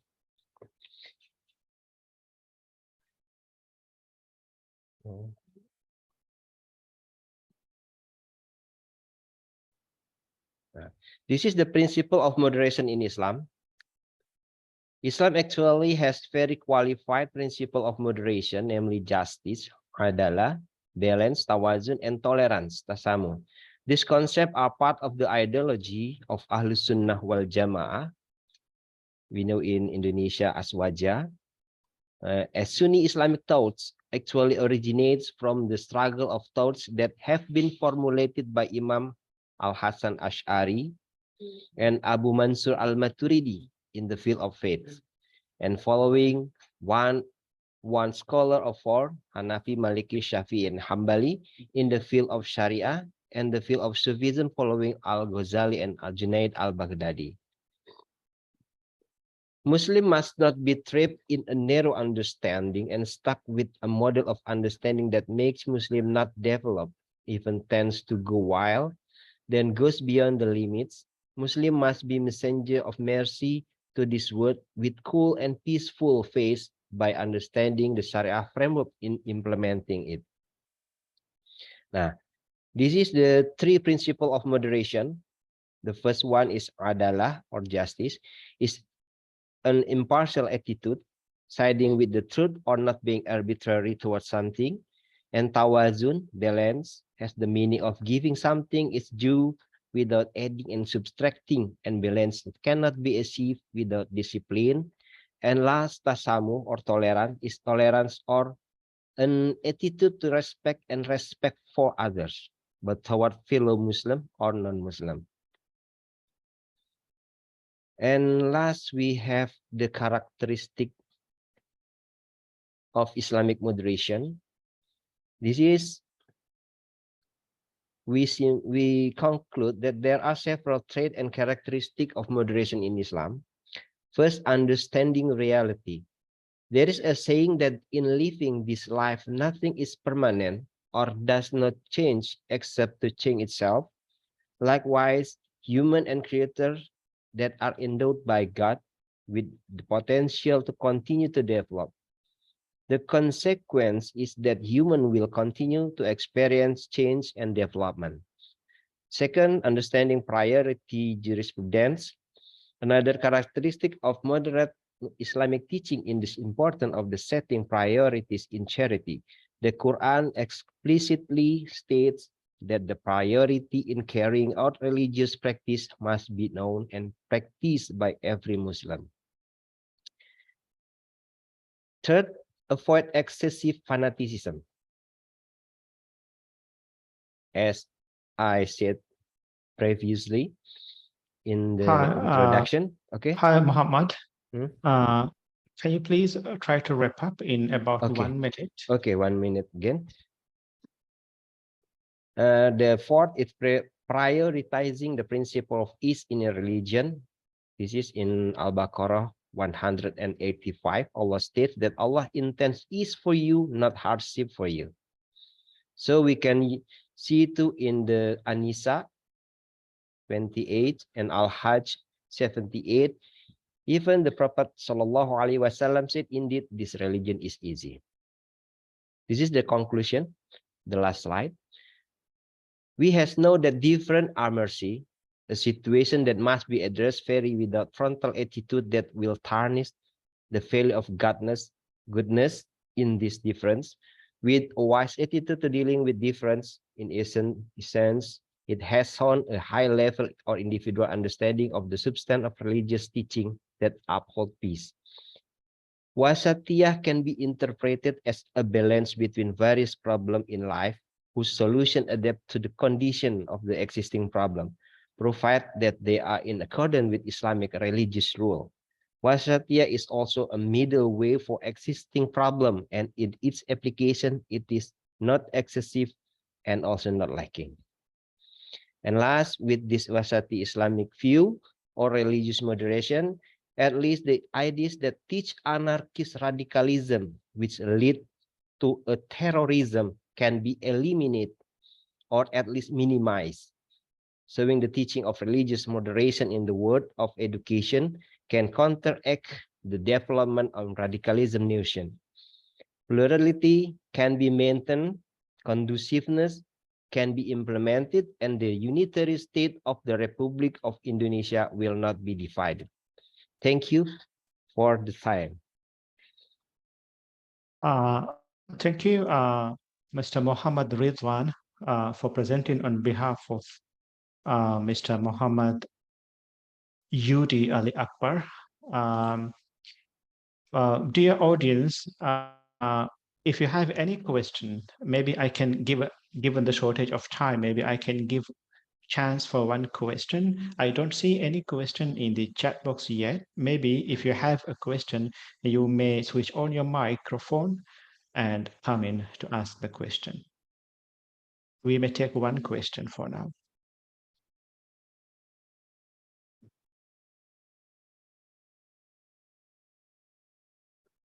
If you don't have a question, maybe you can give a comment or feedback to the presenter in terms of maybe improving.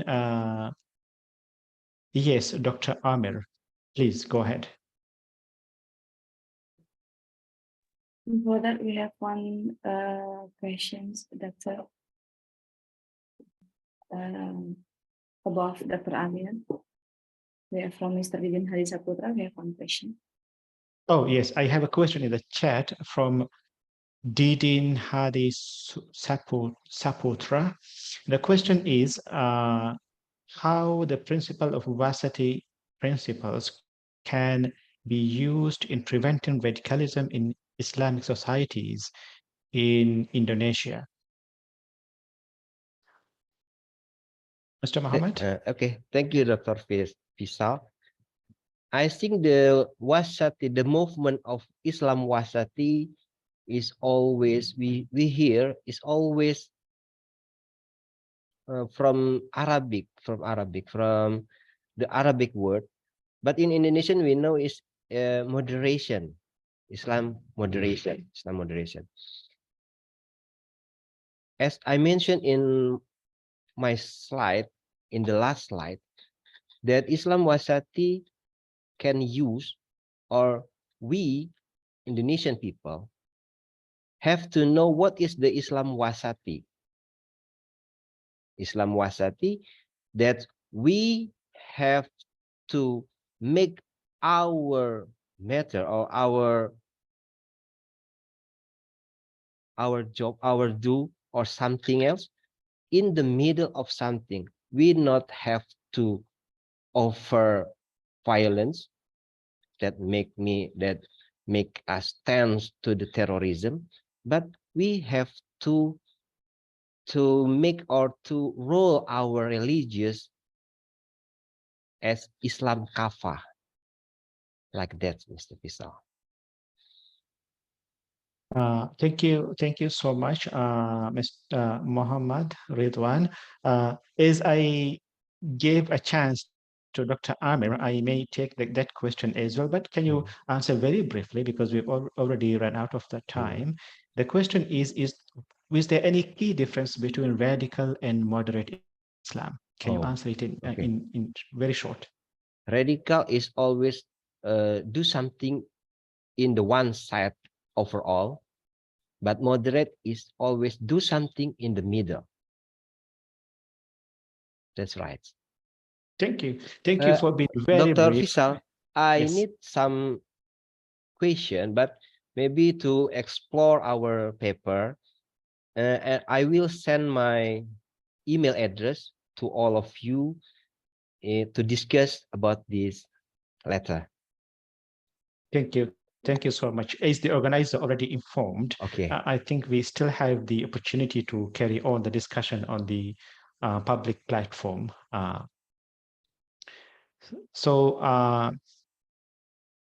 Thank you very much, Mr. Muhammad Ridwan, for presenting,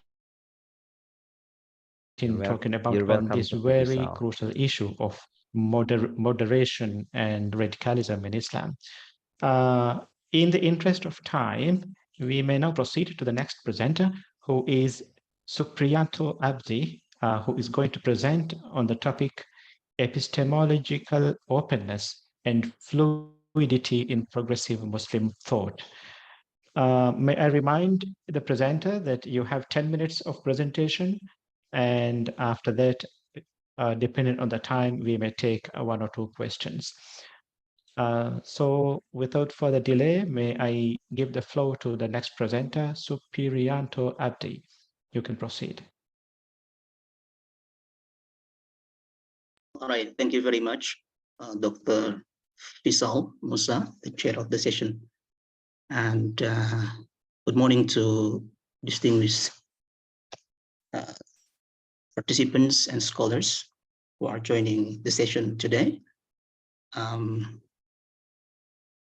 I would like to present some important points of my paper in the next maybe 7 or 10 minutes, but let's see if I already can share my slide. Not yet. Yes, it's okay now. Okay. Okay, I think it's coming up. Coming up, right?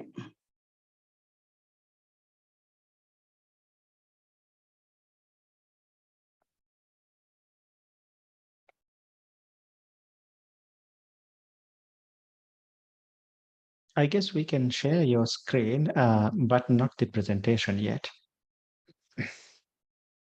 Yeah, is it already on the screen? Oh, Oh, yes, yeah, we can Okay. see it now. Okay, right. Good.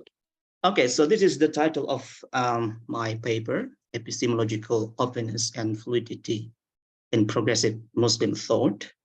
So basically, the main aim and focus of my paper is to examine the idea of epistemological openness and fluidity, promoted primarily, but not exclusively, by several progressive Muslim thinkers. And in my paper, I refer mainly to the works of Professor Ibrahim Musa and other leading progressive Muslim thinkers, and also to examine the extent to which this epistemological orientation, which is open and fluid in nature, contribute to the reconstruction of Islamic civilization that is cosmopolitan, yet critical to all forms of hegemony and injustice. So this is the aims and the focus of my paper. To situate my discussion and my paper on the existing scholarship, just let me briefly, elaborate some of the current or existing scholarship to which my discussion of my paper would like to address and contribute. So the first scholarship that I would like to address to contribute is the literature on different paradigms or different intellectual orientation among Muslim thinkers, especially in the modern period. So in this context in particular, I refer to the classification offered by one scholar, Semil Aydin, who classifies modern Muslim thinkers into three paradigms based on their conceptions of Western thought and civilization. So the first orientation within these categories is those who adhere to the paradigms of the class of civilizations, which basically envisions an internal clash between Islamic civilization and Western civilization. The second orientation, the second paradigm, is those Muslim thinkers with a paradigm of Occidentalism, which basically portrays the West as a geographical and socio-cultural entity that in many important aspects differs from Eastern societies and civilization. And then the last category of paradigms or orientation within Aydin's classification is what he calls as the adherents or the proponents of the paradigm of the global left. These paradigms basically focuses attention on the humanistic and progressive aspects of Muslim criticism of the West, with the aim of translating this critique into spaces of constructive dialogue between Western and Muslim intellectual circles. So this is sort of current literature that I would like to address with my discussion in my paper. And the second existing literature that my paper seeks also to contribute is a sort of classification of epistemological paradigms, based on the three classifications made earlier by Aydin. Based on the existing scholarship, we can actually identify two main epistemological orientation promoted or developed by Muslim thinkers or scholars in the modern period. The first one basically has very close relationship with the first and second categories in Aydin's classification, the orientation of class of civilization and the Occidentalism orientation. And this leads to what we can identify as a dichotomous exclusive paradigm. And the third category of Aydin's classification, the global left paradigm, basically can be regarded as representing the second philosophical paradigm, which is more integrative and inclusive paradigm. So basically, we have two main philosophical paradigms based on three classifications of Muslim intellectual orientation. So what differentiates these two epistemological paradigms is basically the degree of readiness and willingness to dialogue with Western civilization and its scientific epistemological basis.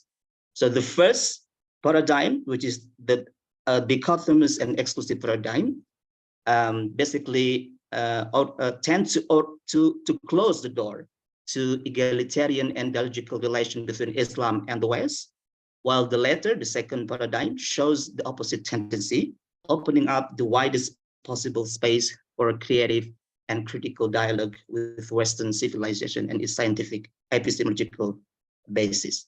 So this, the current literature that I would like to address with my discussion, my paper.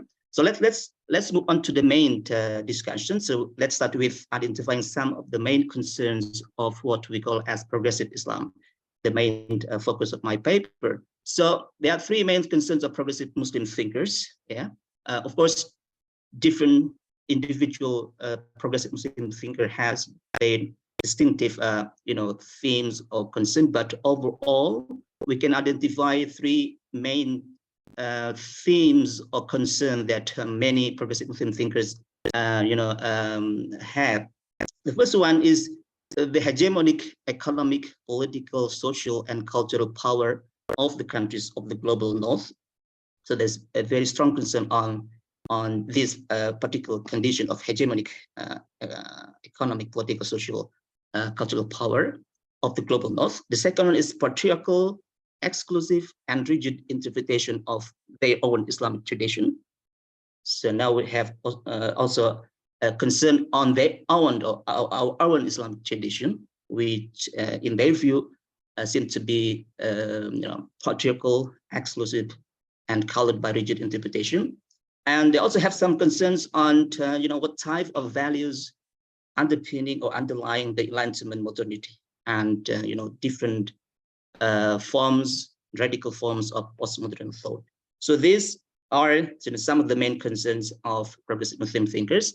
And if we go further to identify the main characteristics of Islam, of progressive Muslim or progressive Islam, we can at least identify three main characteristic of this group of Muslim thinkers. The first one, they are very critical of clear-cut dichotomies or binaries, such as tradition versus modernity, secularism versus religion, West versus Islam. So, these categories, these binaries, these categories are very much, become the object of this scrutiny, critical scrutiny.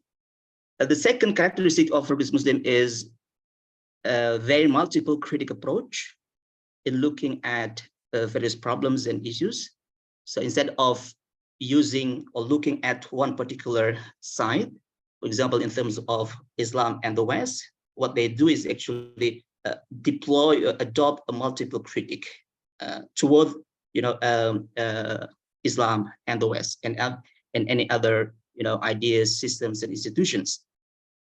And the last main characteristic that I think is very important and relevant to my discussion, to our discussion here, is a very inclusive concept and view of Islamic civilization and its relation to other civilization, including the Western civilization. So one particular important feature of their view of Islam or civilization is the inclusive or open definition or concept of Islamic civilization and its relation to the Western civilization.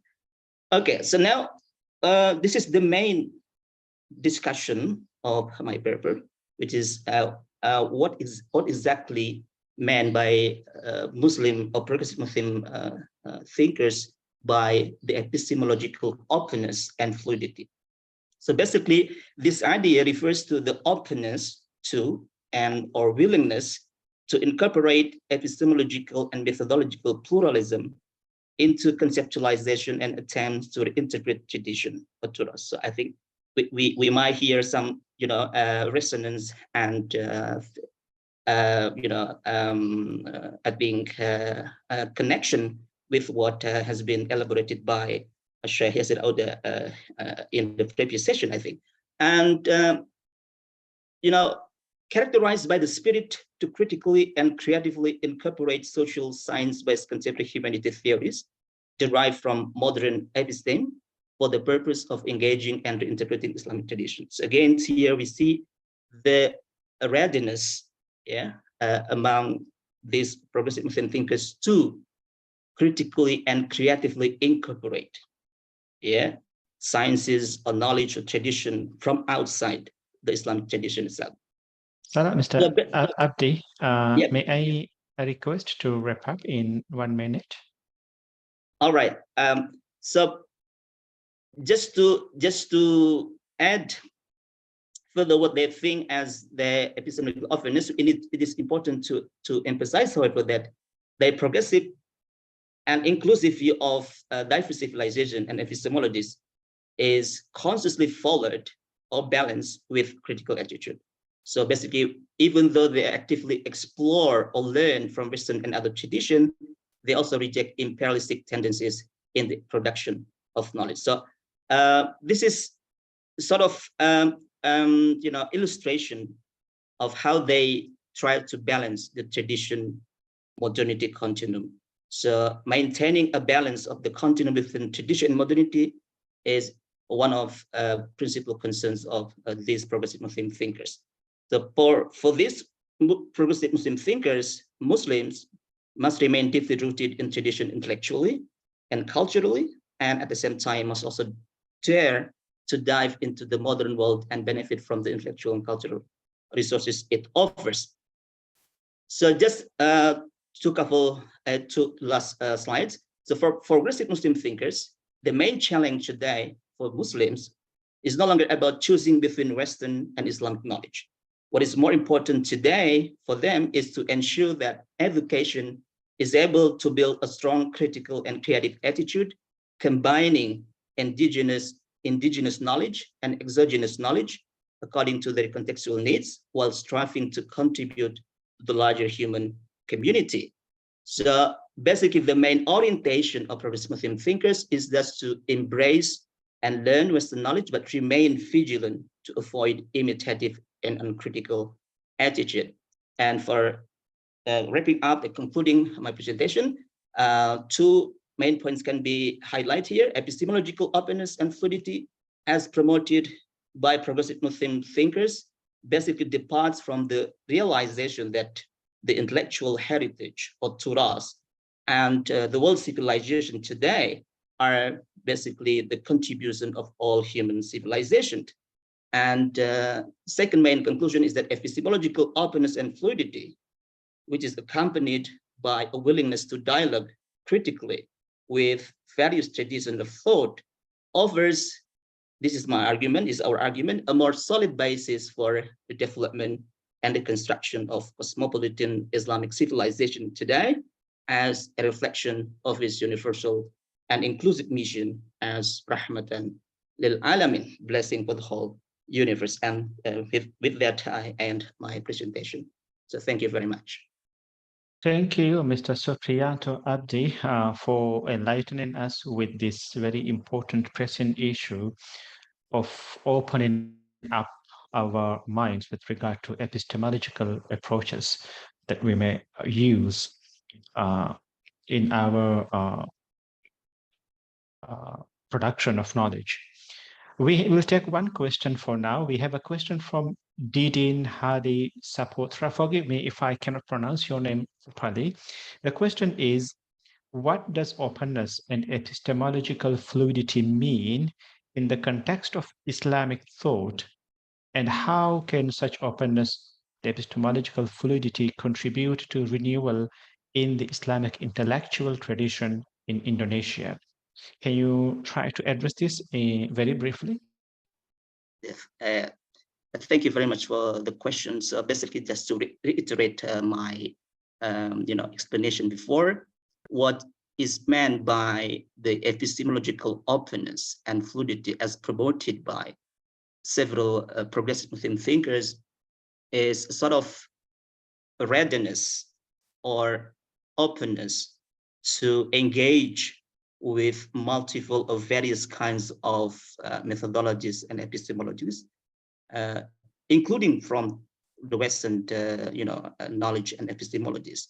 So this basically depart from a very open and inclusive integrative yet critical paradigms that put Islam and the West in more or less dialogical, egalitarian, and creative relation, instead of put these two entities as two opposing or competing or mutually negating entities, which is held by the first paradigm that I mentioned, is the exclusive dichotomic epistemological paradigm that put Islam and the West as true to in a very fundamental way opposed to each other. So challenge this kind of exclusive or conflictual paradigm, the epistemological openness and fluidity offer as an alternative tools or approach that see or put Islamic world or Islamic knowledge and Islamic tradition and the Western world, Western knowledge, Western civilization as two entities that can complement with each other. And historically has been these two entities of civilization have been in the process of dialogue and exchange before, as we already know from our history, and that's what they now trying to put forward more. And we need more space, more open relation between various different kinds of epistemological and methodological orientation. So that's I think the main definition. And as argued before, this sort of epistemological openness could lead to sort of a better approach in developing or reconstructing Islamic civilization that is cosmopolitan in nature,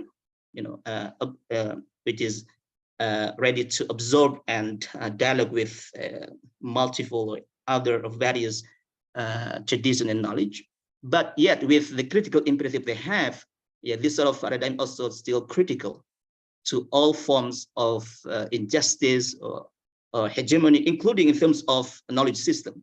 So they don't accept uncritically. I'm sorry, Mr. Supriano, can you please conclude your response? Yes, so my conclusion is that, yes, my argument is that this sort of epistemological openness and fluidity would contribute significantly to the global effort to develop a sort of cosmopolitan civilization as a representation actually of the inclusive and universal mission of Islam as Rahmatan lil Alamin. Okay, thank you very much for the extended response and the enlightening presentation, Mr. Supriano. I remind all presenters to remain in the room because we have the presentation of certificates in the end. But with these two presentations, we are done with the first track of presentation, which was on Islamic studies. We have two more presentations from the track of education. The first presenter is Nurul Hasana Fajaria. Can you please get ready your presentation?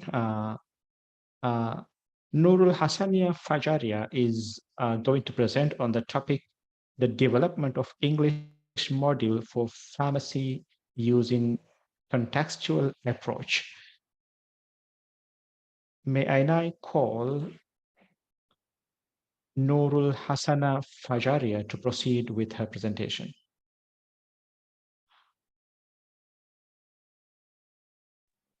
Okay, thank you, Dr. Faisal Musa.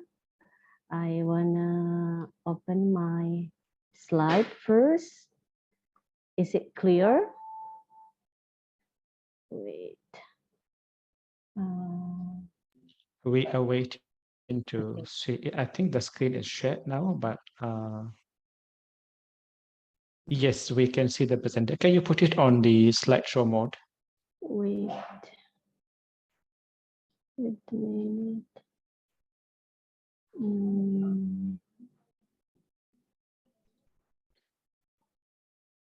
Okay, you have 10 minutes. Okay. Okay, It's thank not you. it's not yet in the presentation. Yeah, I think it's good now. It's good. Yeah, you can proceed. Okay, wait. Is it in the first slide or the other? Wait. Wait. Yeah, Okay, I thank think you. yeah, okay, fine. Okay, wait. Okay, Bismillahirrahmanirrahim. Assalamualaikum warahmatullahi wabarakatuh. Thank you for the time, Dr. Faisal Musa, and also say good morning for all of the participants here. I'm the representative of my team. So here I would like to present our research entitled The Development of English Model for Pharmacy Using Contextual Approach. Why actually we conduct this research? Actually, we found several problems, as we know that a variety of medicine, including Indonesia, are practices with English instruction. So it means that all of the pharmacist technicians are required to master English, including English vocabulary in terms of reading skill for drug indication, reference book, as well as drug information service to patient. Because even we live in Indonesia, when we go to the pharmacy, so it's all of the medicine are written in English.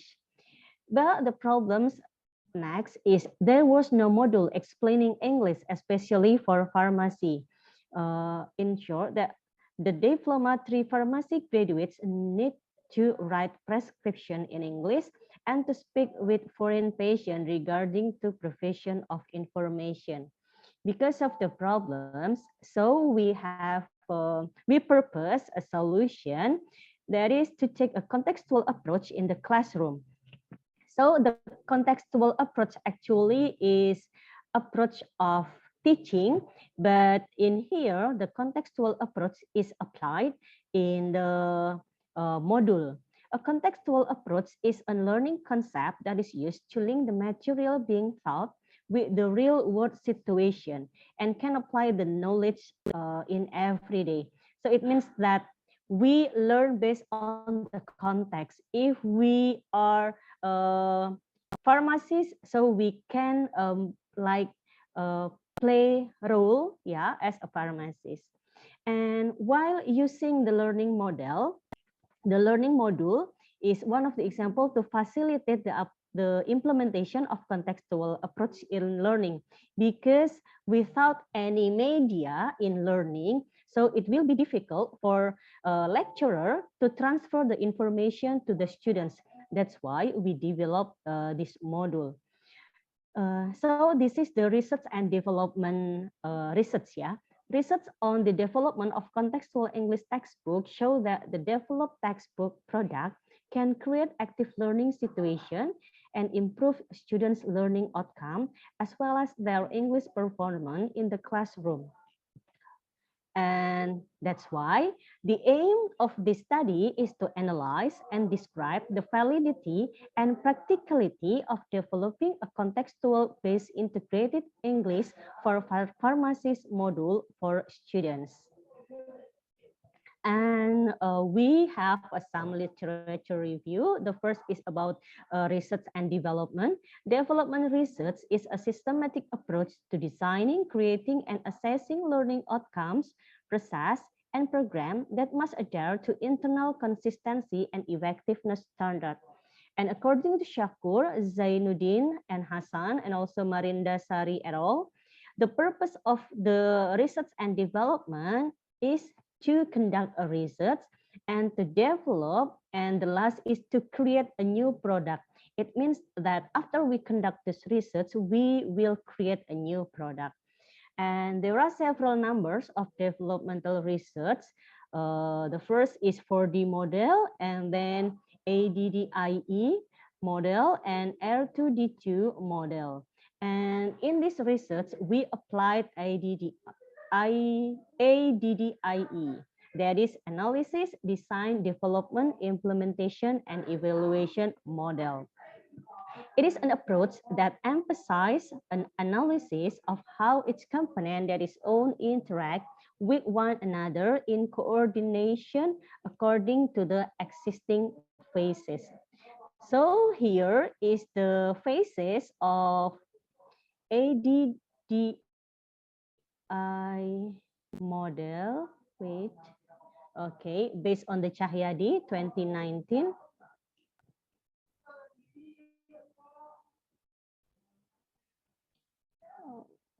Okay. The first is analysis. In analysis, actually, we conduct some analysis. The first is content analysis, and then the learner's analysis, and also the learner's analysis. That is about the instructional need outcome analysis. And after conduct the analysis, so we start to design, yeah. Okay, so I will directly go to the research methodology. The study uses a qualitative method with the type of research and developmental research conducted and tested at the IKIFA Institute of Health Science, Jakarta. In the first phase is analyze, and in need analysis, so we interview the curriculum section of the pharmacy study program. Beside the interview, we also conduct a literature study. That is, we survey in the bookstore and also the internet to see the availability of English language module for pharmacy. If it is available, we then analyze the weaknesses and also the strength of the existing module. After we analyze, so the second phase is design. In design, designing the module, before that, we determine, the first is determining the material, and the next is designing the sequence of module component. After that is determining additional component, determining size, density, and page organization. After that, collect and compile materials, and the last is determine assessment instrument and draft the modules.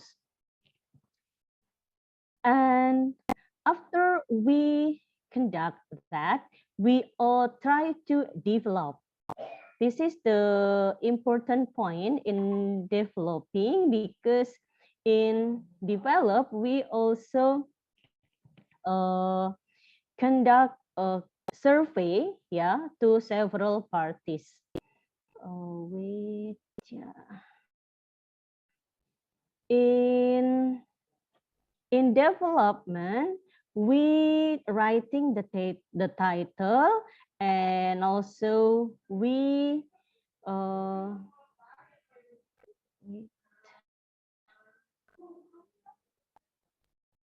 okay, we placing learning objective and also placing material, and we also observing and asking the required question and making clear instruction. Besides that, we also conduct a survey into several parties such as media expert, material expert, and also group of lecturers and also groups of students. In the media expert, we ask several aspects, that is language, graphical, and also the presentation. To the material expert, we ask several aspects. Those are the suitability of the media with the curriculum, the material accuracy, breadth of concept, assessment, and also the contextual learning. Besides that, we also make a survey to the group of lecturers. We ask about the language, graphical presentation, the suitability of the media with the curriculum, material accuracy, assessment, and the last is contextual learning. And the last, we also conduct...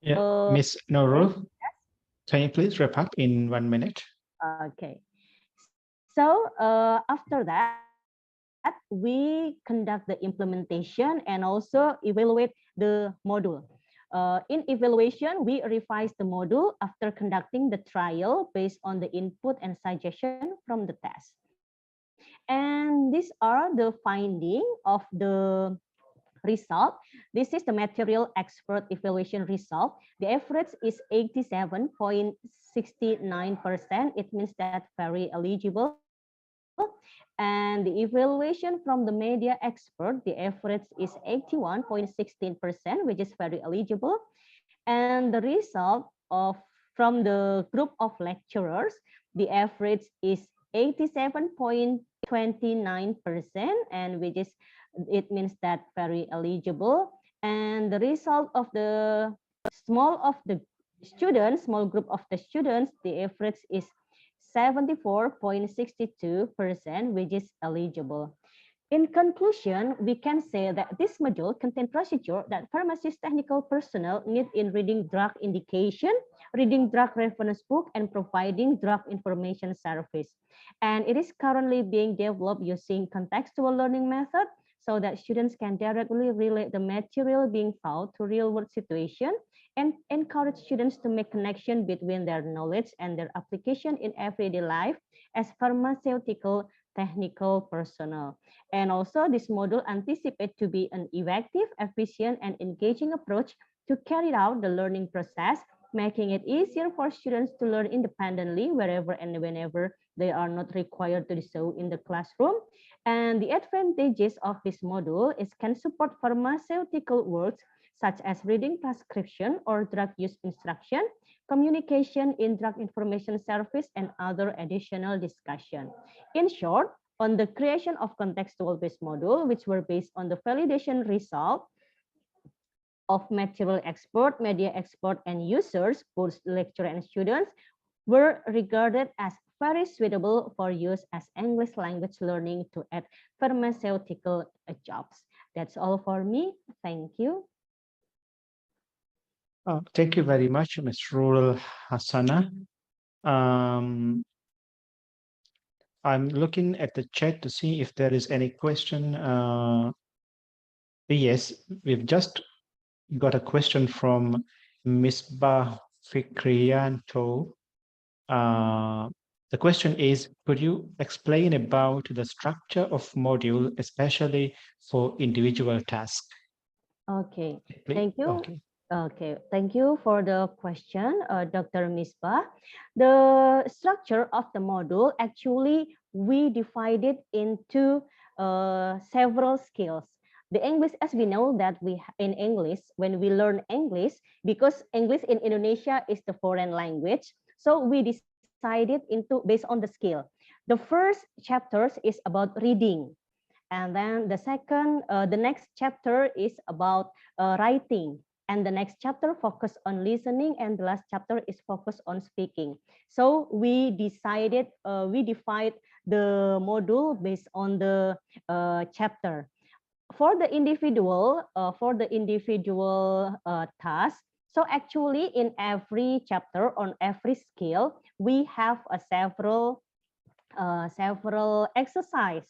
It can be individual task, or also it can be a group task, which can be done in the classroom or at home. Yeah, that's it. Okay, thank you. Thank you, Ms. Nurul Hassana Fajaria, for the very contextually relevant study, I would say. With that, I think we will now move to the last presenter for this session, who is Purota Ayun. Can you please help me pronounce the name? I hope I did it to some extent. The title of this, do we have the presenter now? Yeah, okay. The title of the presentation is Evaluation Research on Lecturers' Pedagogical Competence of UIA. So without further delay, may I hand over the floor to the presenter, Purota Ayun. Did I say it correctly?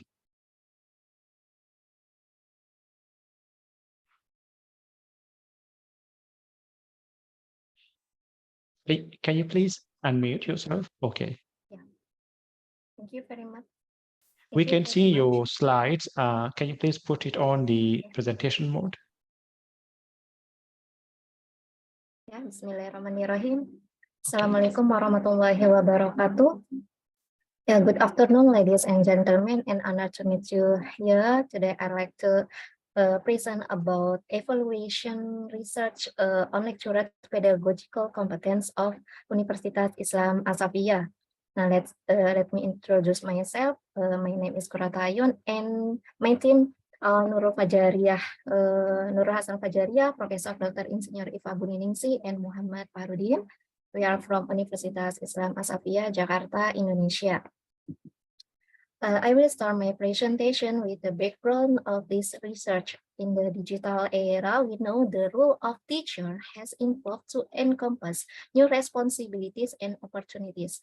Some of them are a facilitator of learning, guiding students in navigating and utilizing digital research, and teacher also create and curate digital content, design engaging online activity, and foster collaboration and critical thinking skill through technology mediation interaction. It can be said, that the role of teacher has indeed shifted from being mere presenter of information to facilitator of learning.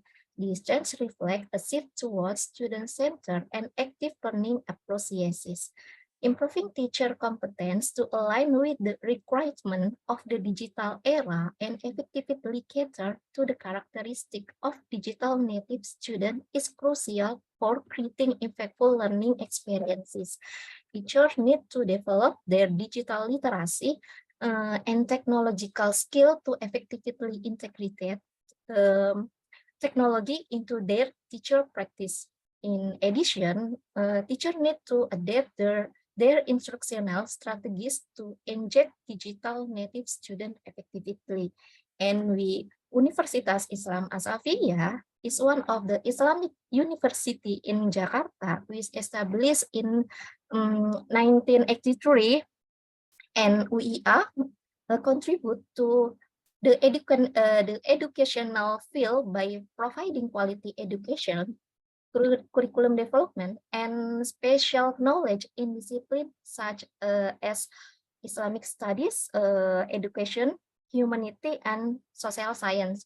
And UIA also contribute to the educational field through research and innovation.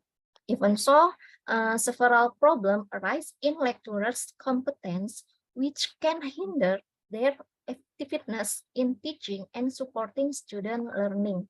Some of them are outdated knowledge and skills, limited pedagogical, and many more.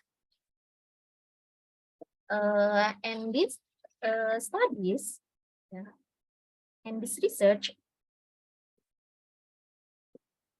to evaluate the pedagogical competence of Universitas Islam Al-Azhar's lecturers and providing input for the development of suitable policies to improve their quality. And this is methodology. This is a survey study design. The target population is all students at UIA Jakarta, and while the limited population is the 6th semester of undergrad student, and the sampling method use simple random sampling, and the data were graded through self-administrated questionnaire. And this is following question instrument. We made 10 questions, which we group into 3 lecturer pedagogical competence. They are lesson planning competence, implementation of learning competence, and learning evaluation competence. And this is result. This instrument is valid if T greater than, if T count greater than T table 0.361, and it is reliable if the value are 10 0.966 greater than 0.6. From the above calculation, it can be seen that all the instruments developed are valid and reliable. And based on the table, it can be seen that the mean 3.5138 with the standard error equals 0.01456. It's very small. The score implied the student generally have a good rating of the lecturer pedagogic competence, and score that appears is 4.0 with the standard deviation equals 0.55778. It means that the lecturer pedagogic competency score, which often appear are excellent. The maximum score is 4 and the minimum score is 1.10. And furthermore, table 4 present the percent of students who get an assessment score on lecturer pedagogic competence. 36.20% of respondents gave score 4, which means excellent. 51% gave good score, yeah, and 11.40% gave average score, and only 1.4% respondents gave poor score for the lecturer pedagogical competence. And based on the table 5, yeah, it can be conducted that the average score of lecturer pedagogical competence 3.51. It means good. Among the 10 statements, there are items which has the highest average depth 3.63. And the statement is starting and ending lecturer with greeting and praying. In conclusion, the average score of lecturer pedagogic competence is 3.51, which categories as good. It means the lecturer pedagogic competence need to improve to get maximum score 4, which means excellent. Among the 10 statements, there is one item which has the highest score, that is starting and ending lecturer with greeting and praying. This is all for me. Thank you for your listening. May all this we have shared be beneficial for all of us. Thank you very much. Thank you, Ms. Purwata, for being precise and concise, finishing in time, so we may take additional question for you. We already have a question in the chat from Ms. Santi. The question is there any reason for choosing the 6th semester of graduate students as your respondents?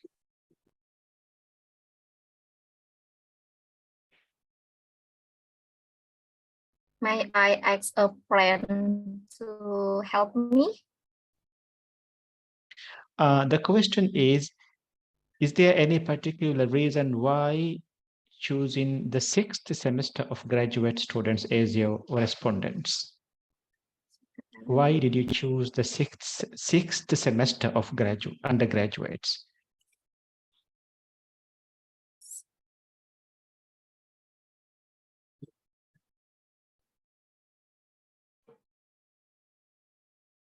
May I help? Yeah, can I help my partner? Sure. Mrs. Miss Nurul Hasana. Miss Nurul Hasana, okay. Yeah, Miss Nurul Hasana. Okay, thank you for the question. Actually, we use simple random sampling. So actually, we didn't have any purpose why we choose the 6th semester students, but it is about the availability. So the students which is available to be the respondent is the 6th semester students. That's why they become our respondents. That's it. Actually, there is no specific purpose. We just only do it in random, and because of the availability of the data. So actually, we conduct, we spread the survey to all of the students, start from the first semester until the last semester. But the 6th semester students, what's that? Resend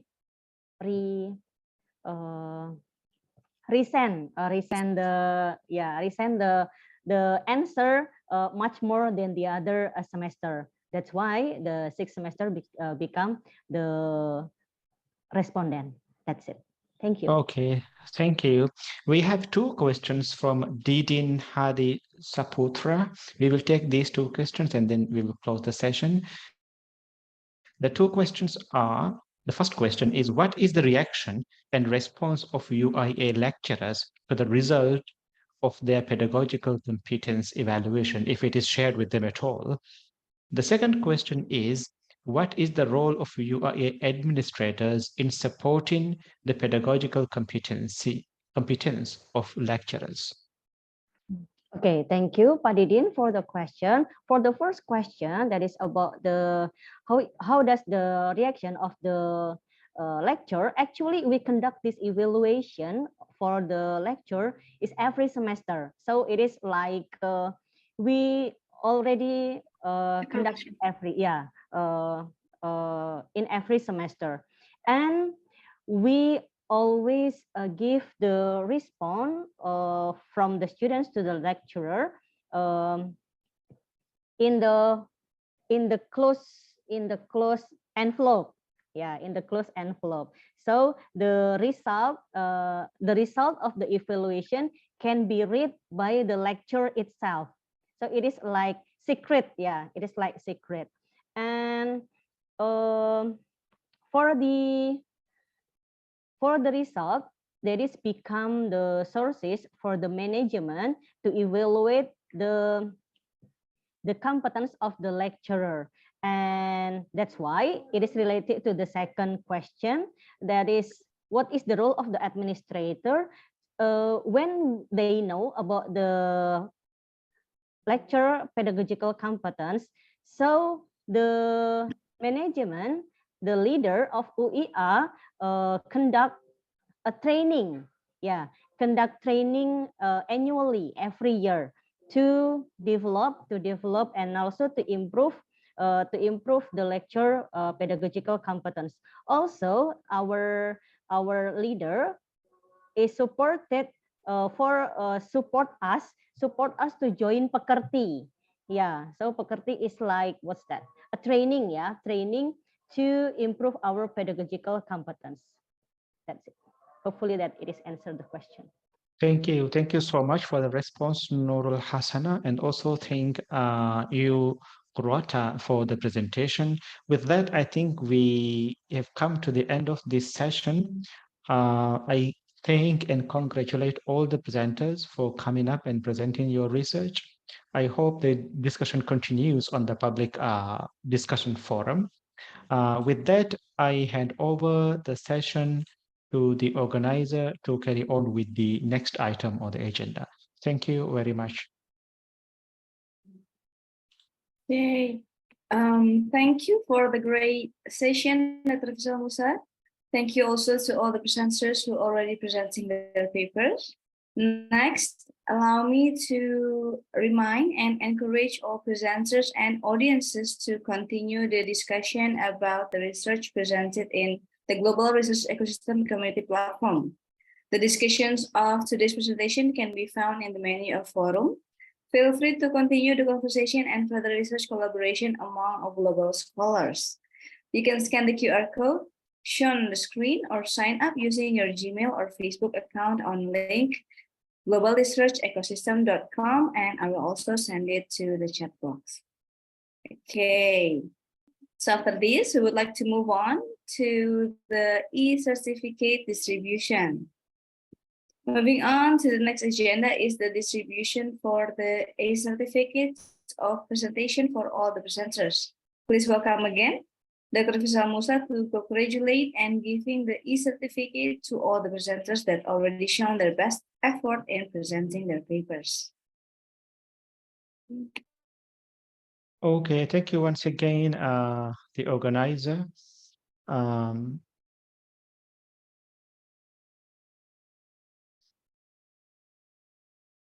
So we have our first presenter, Mr. Muhammad Ridwan, for presenting on the topic Islamic moderation, Islam veracity, the way forward to counter radicalism.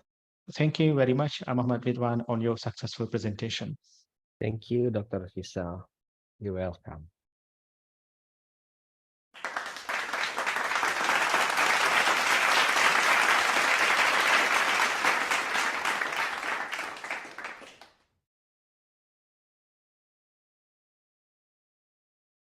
We have our next presenter, Mr. Supriyanto Abdi, who presented on the topic epistemological openness and fluidity in progressive Muslim thought. Congratulations and thank you very much for the great presentation, Abdi. Thank you, Farhan.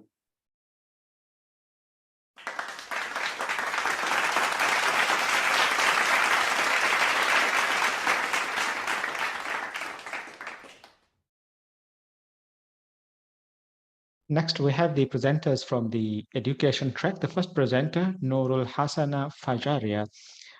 Congratulations and thank you very much for presenting on the topic, the development of English module for pharmacy using contextual approach. Thank you, Dr. Faisal Musa.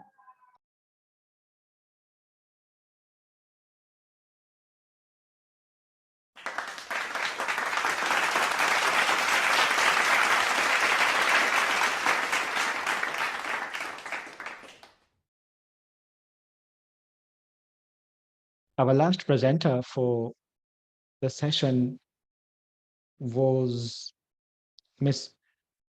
Kurwata Ayun, who presented on evaluation research on lecturers' pedagogical competence of UIA. Thank you and congratulations for your great presentation, Kurata.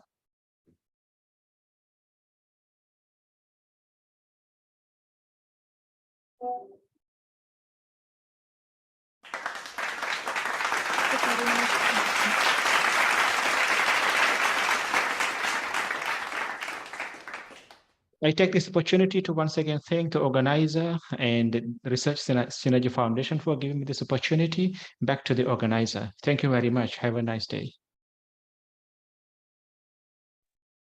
Okay, thank you, Dr. Samsa, for the distribution of the certificate. And we would also like to congratulate all presenters who are already presenting their papers. All of you already done a really good job. Also, thank you to all audiences and participants who already participated and actively involved in giving the question, comment, feedback, and even suggestion to the presenters. Your active participation and contribution in this scientific forum of the 4th ICIE is highly appreciated. Before we continue to the next agenda of the 4th ICIE, let us have an e-group virtual conference photo in the session. Please turn on your Zoom video or camera in your device. I will start to count and take the e-group photo. Okay, so we have 4 screens here. 1, 2, 3. Okay, the second screen, and then the third screen. Okay, the last screen or the first screen. Okay, thank you for all the smiles and the wonderful energy for today's e-group photo. Hope the positive vibes can be spread to all the people around us. Excellency, distinguished guests, delegates, ladies and gentlemen, in this opportunity, we would like to invite 1 or 2 representatives in this room to share their experience in participating at the conference. The purpose of this section is to encourage other scholars, students, academicians, and practitioners to join the upcoming scientific forum. Please welcome. I would like to ask maybe Mr. Oh, wait. Mrs. Nurul Hasana, would you like to share your experience in presenting the research today? Okay, so thank you for Vina. Well, actually, I'm so nervous today, yeah, because this is my first time in the main forum. Usually I presented in a breakout room, so there are no more people, but it is very many people. Yeah. So actually I'm very happy because I can join this event, and also I got so many information start from the yesterday event and also yesterday material and also today's material, especially from Bapak Supriyanto Abdi and also from the previous one about the previous track. So hopefully that for the next time, we are right now in this year is the co-host. Hopefully that for the next year, UIA or Universitas Islam Asyafiah can become the host, yeah, for the ICIE. Yeah, thank you. That's it, Bu Vina. Okay, thank you, Ms. Hasana. So maybe one more from our attendee, Mr. Didin Hadi Saputra. Would you like to come and give your insight or your experience in this conference?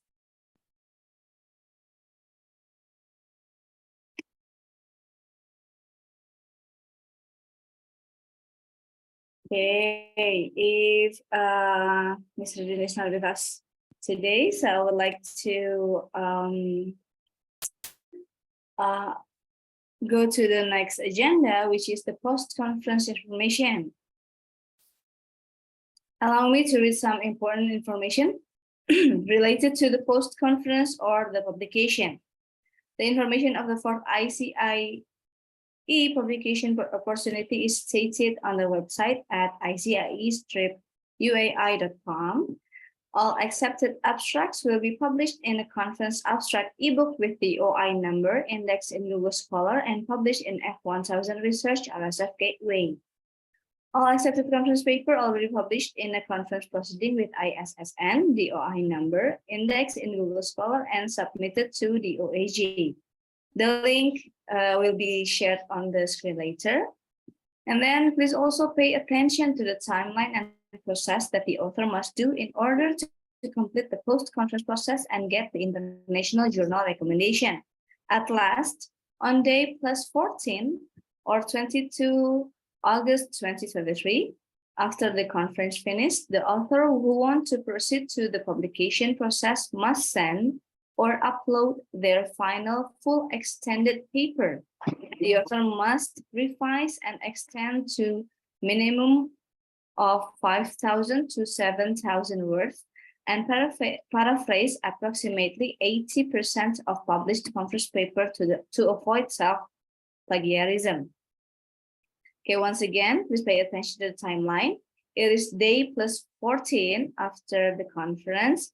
The author can send their extended full paper to their ScholarFin account under the menu of upload or send email to info@icie-uai.com. The extended paper will undergo the second round of scientific review process to determine your journal recommendation for publication.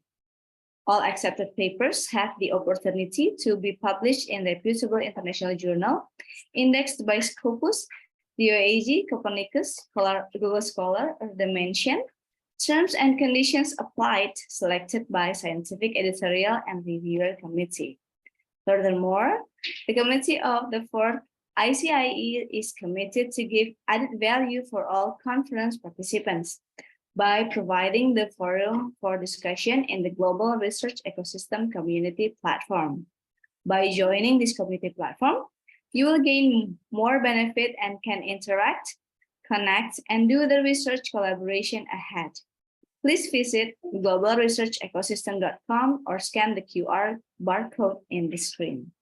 How to claim and get the e-certificate for today's conference? First, please sign up or log into bit.ly/join/global research-ecosystem. And 2, click the events menu and change the status to going for the 4th ICIE conference. The committee will only send the e-certificate to the participants who confirm to go to the event. So do not forget to get your e-certificate through the community platform. Once again, please do not forget also to fill the feedback form as can be seen in the screen. The committee will also type in the Zoom chat box. Now we will go back to the main room we will stay on the main room to wait for the announcement of the awarding for best presentation, best paper, and session share recognition. After this, we will have a lunch break, and then after lunch, we will have the second session of the academic online presentation. So thank you, and see you again after lunch break at 1 p.m. Jakarta time or UTC+7.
Assalamualaikum semuanya, selamat datang di Universitas Al-Azhar Indonesia.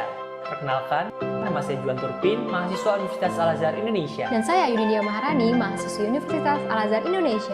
Pada kesempatan kali ini, kami akan mengajak kalian untuk berkeliling di Universitas Al-Azhar Indonesia. Di sini, kalian bakal dapat banyak banget ilmu pengetahuan dan juga relasi yang sangat luas. Dengan berbagai program studi yang unggul, pengajar-pengajar yang profesional, hingga fasilitas yang mumpuni, kalian bisa mewujudkan mimpi-mimpi kalian di sini. Mulai dari konten kreator media, peneliti di lembaga ternama, hingga menjadi seorang entrepreneur muda. Kak, bisa lihat langsung semuanya nggak sih? Bisa dong. Yuk berangkat. Assalamualaikum, Prof. Waalaikumsalam. Apa kabar? Alhamdulillah baik, Prof. Pada kemana nih? Mau ngajak calon mahasiswa untuk berkeliling di UAI, Prof. Oh, ini calon mahasiswa baru nih? Betul, Prof. Tolong dianterin. Pasti, Prof. Nanti kalau mau pendaftaran di situ ya. Oke, siap, Prof. Selamat mendaftar ya. Ya, Assalamualaikum. Siap, waalaikumsalam, Prof. Kalian tahu nggak sih, UAI itu satu-satunya kampus yang terlahir dari masjid. Dan di UAI terdapat 6 fakultas dengan 19 program studi yang bisa kalian pilih. Buat kalian nih yang suka banget sama teknologi, ilmu-ilmu alam, atau ingin terjun ke dunia sains-tek, Fakultas Sains dan Teknologi merupakan pilihan yang tepat. Di dalamnya terdapat program studi teknik industri, teknik elektro, informatika, biologi, teknologi pangan, dan gizi. Fakultas ini juga dilengkapi dengan berbagai fasilitas laboratorium mendukung loh.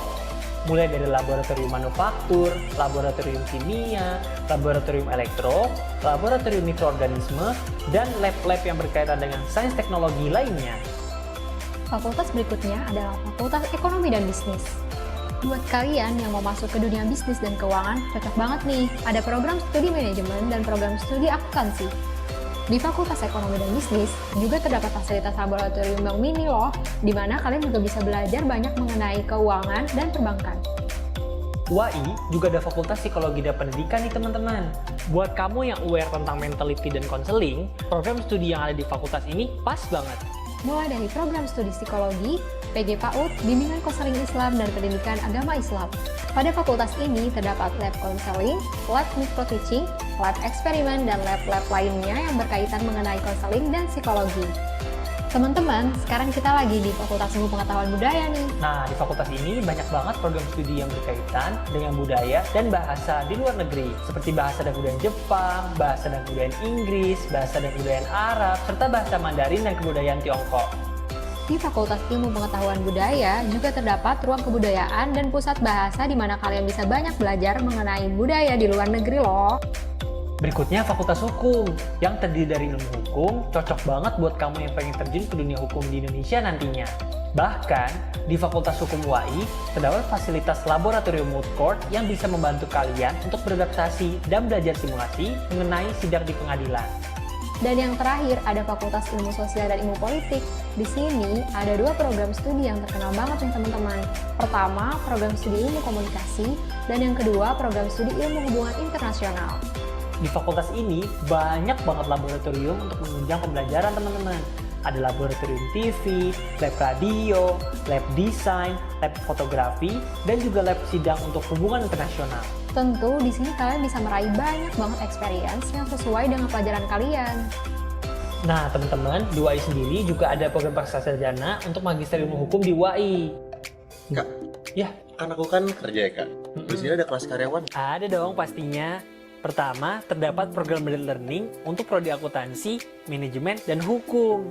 Kedua, terdapat program hybrid learning untuk prodi informatika dan teknik elektro. Oh iya, di sini juga ada program alih jenjang untuk prodi akuntansi loh. Nah, saat ini kita juga ada di perpustakaan Universitas Al-Azhar Indonesia. Buat teman-teman yang suka membaca buku atau ingin mencari referensi buat tugas, riset, maupun skripsi kalian nanti, perpustakaan UAI punya banyak banget kumpulan literatur akademis jurnal hingga bacaan santai lainnya. Berikutnya, ini adalah fasilitas UAI, yaitu Auditorium Arifin Panigoro. Di auditorium ini, kalian bisa menggunakannya untuk perkuliahan umum, atau bahkan bisa digunakan untuk seminar juga loh. Dan kapasitasnya banyak banget, sering banget untuk dipakai kegiatan kemahasiswaan juga, gitu. Gak cuma auditorium aja loh, kamu juga dapat menggunakan ruang amphitheater untuk melaksanakan pembelajaran kuliah dengan fasilitas yang keren dan lengkap.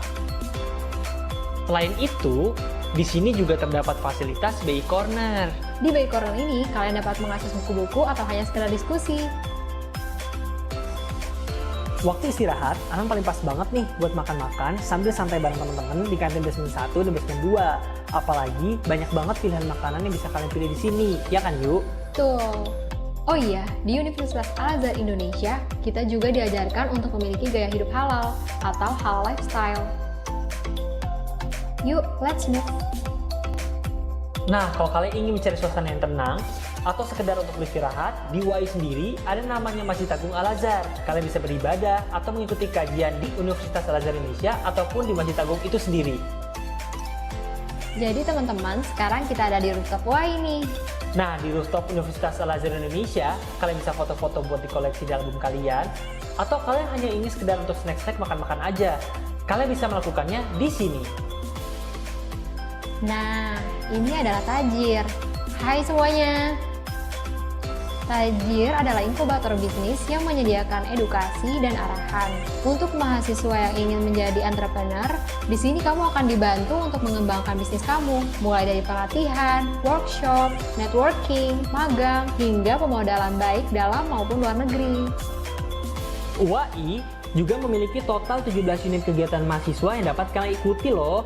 Dan tentunya, kalian juga dapat mengikuti kegiatan organisasi yang ada di kampus. UAI, yang merupakan bagian dari Yayasan Pesantren Islam Al-Azhar, juga menjalin hubungan mitra dengan banyak perusahaan ternama, tokoh nasional, dan tokoh internasional yang pastinya memberikan mahasiswa networking yang sangat luas. UAI memiliki banyak sekali penghargaan-penghargaan yang didapat teman-teman, seperti 10 besar kampus swasta terbaik di Jakarta, dan juga penghargaan dari Badan Narkotika Nasional atas peran serta UAI dalam aksi pencegahan, pemberantasan, penyalahgunaan, dan peredaran gelap narkoba. Selama masa pandemi, juga mendapatkan penghargaan dari Kemendikbud atas kontribusi dan inovasi yang dilakukan pada masa pandemi COVID-19. Alat ini juga diluncurkan langsung oleh Presiden Republik Indonesia yang ke-7, Bapak Insinyur Haji Joko Widodo. Alat yang diluncurkan merupakan Power Air Purifying Respirator. Mahasiswa dan mahasiswi UAI juga banyak banget prestasi yang sudah dicetak, mulai dari tingkat regional, nasional, hingga internasional loh. Kalian tahu gak sih, mahasiswa-mahasiswa UAI sebelum mereka lulus dan wisuda, mereka sudah masuk di dunia kerja, seperti di sektor-sektor swasta, sektor pemerintahan, dan industri-industri lainnya. Selain itu, mereka juga aktif untuk membuka lapangan kerja di Indonesia. Mereka sering sekali mengikuti kegiatan-kegiatan entrepreneur sehingga bisa membuka lapangan kerja di Indonesia. Bahkan, mereka sampai mendukung pergerakan roda perekonomian di Indonesia loh. Nah, langsung dengar kata mereka yuk. Assalamualaikum warahmatullahi wabarakatuh. Saya Arsyad, CEO dan co-founder dari Giraffe Creative Digital Agency. Saya lulusan UAI dari Fakultas Ilmu Sosial dan Ilmu Politik, program studi Ilmu Komunikasi.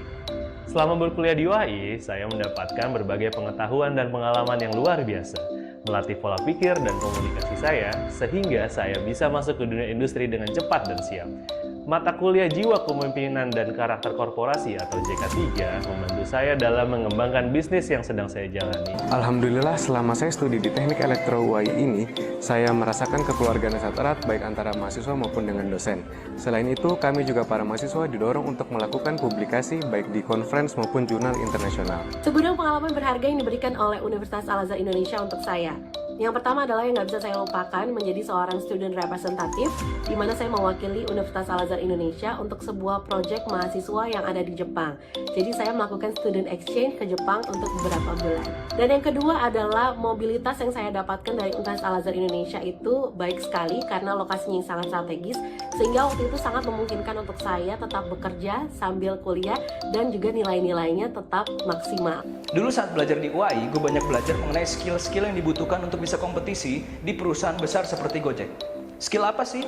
Skill pertama yang paling dibutuhkan adalah skill berbahasa Inggris, dan itu dipelajari di kampus UAI ini.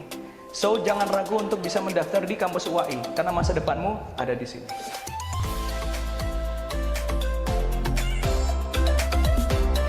Wah, UAI bagus juga ya? Ya udah, yuk daftar.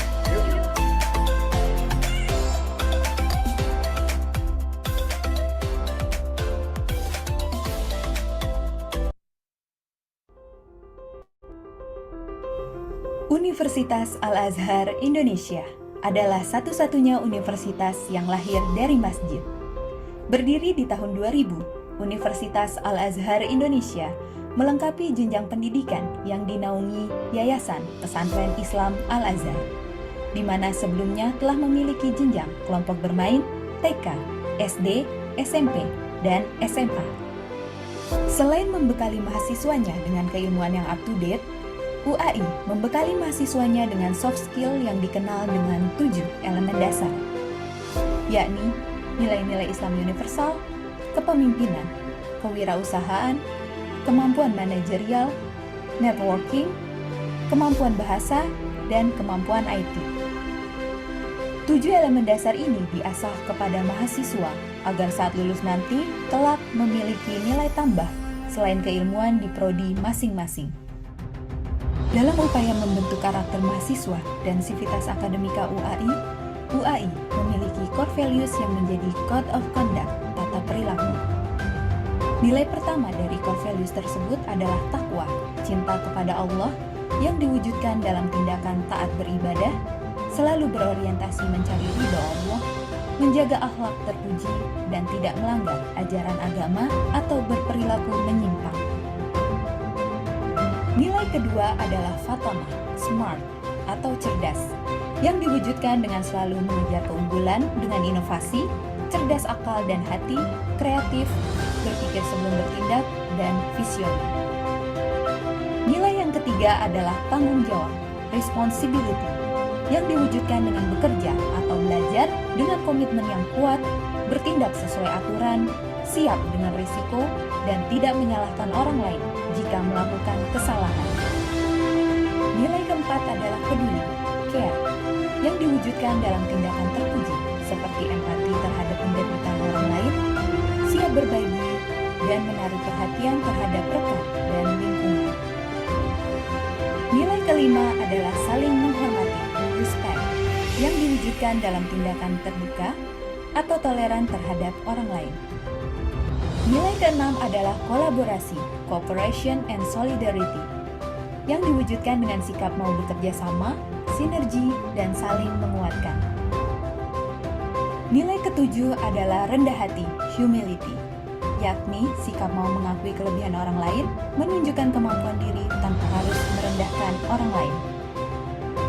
Nilai kedelapan adalah jujur, honesty, yang diwujudkan dalam perilaku tidak curang, manipulatif, dan selalu bersikap dan berbuat benar. Nilai kesembilan adalah amanah, trustworthiness, yang ditampakkan dalam perilaku menjaga komitmen, tidak ingkar janji, dapat dipercaya, dan mampu menjaga kepercayaan yang diberikan. Nilai ke-10 adalah kendali diri, self-control, yang diwujudkan dalam tindakan dapat menahan diri dari dorongan negatif yang merugikan dan tidak gegabah. 10 nilai core values tersebut diformulasikan dalam UAI, unggul, adil, ikhtiar yang berintegritas. Mari bersama-sama kita wujudkan cita-cita luhur membentuk karakter insan UAI yang unggul, adil, dan ikhtiar yang berintegritas.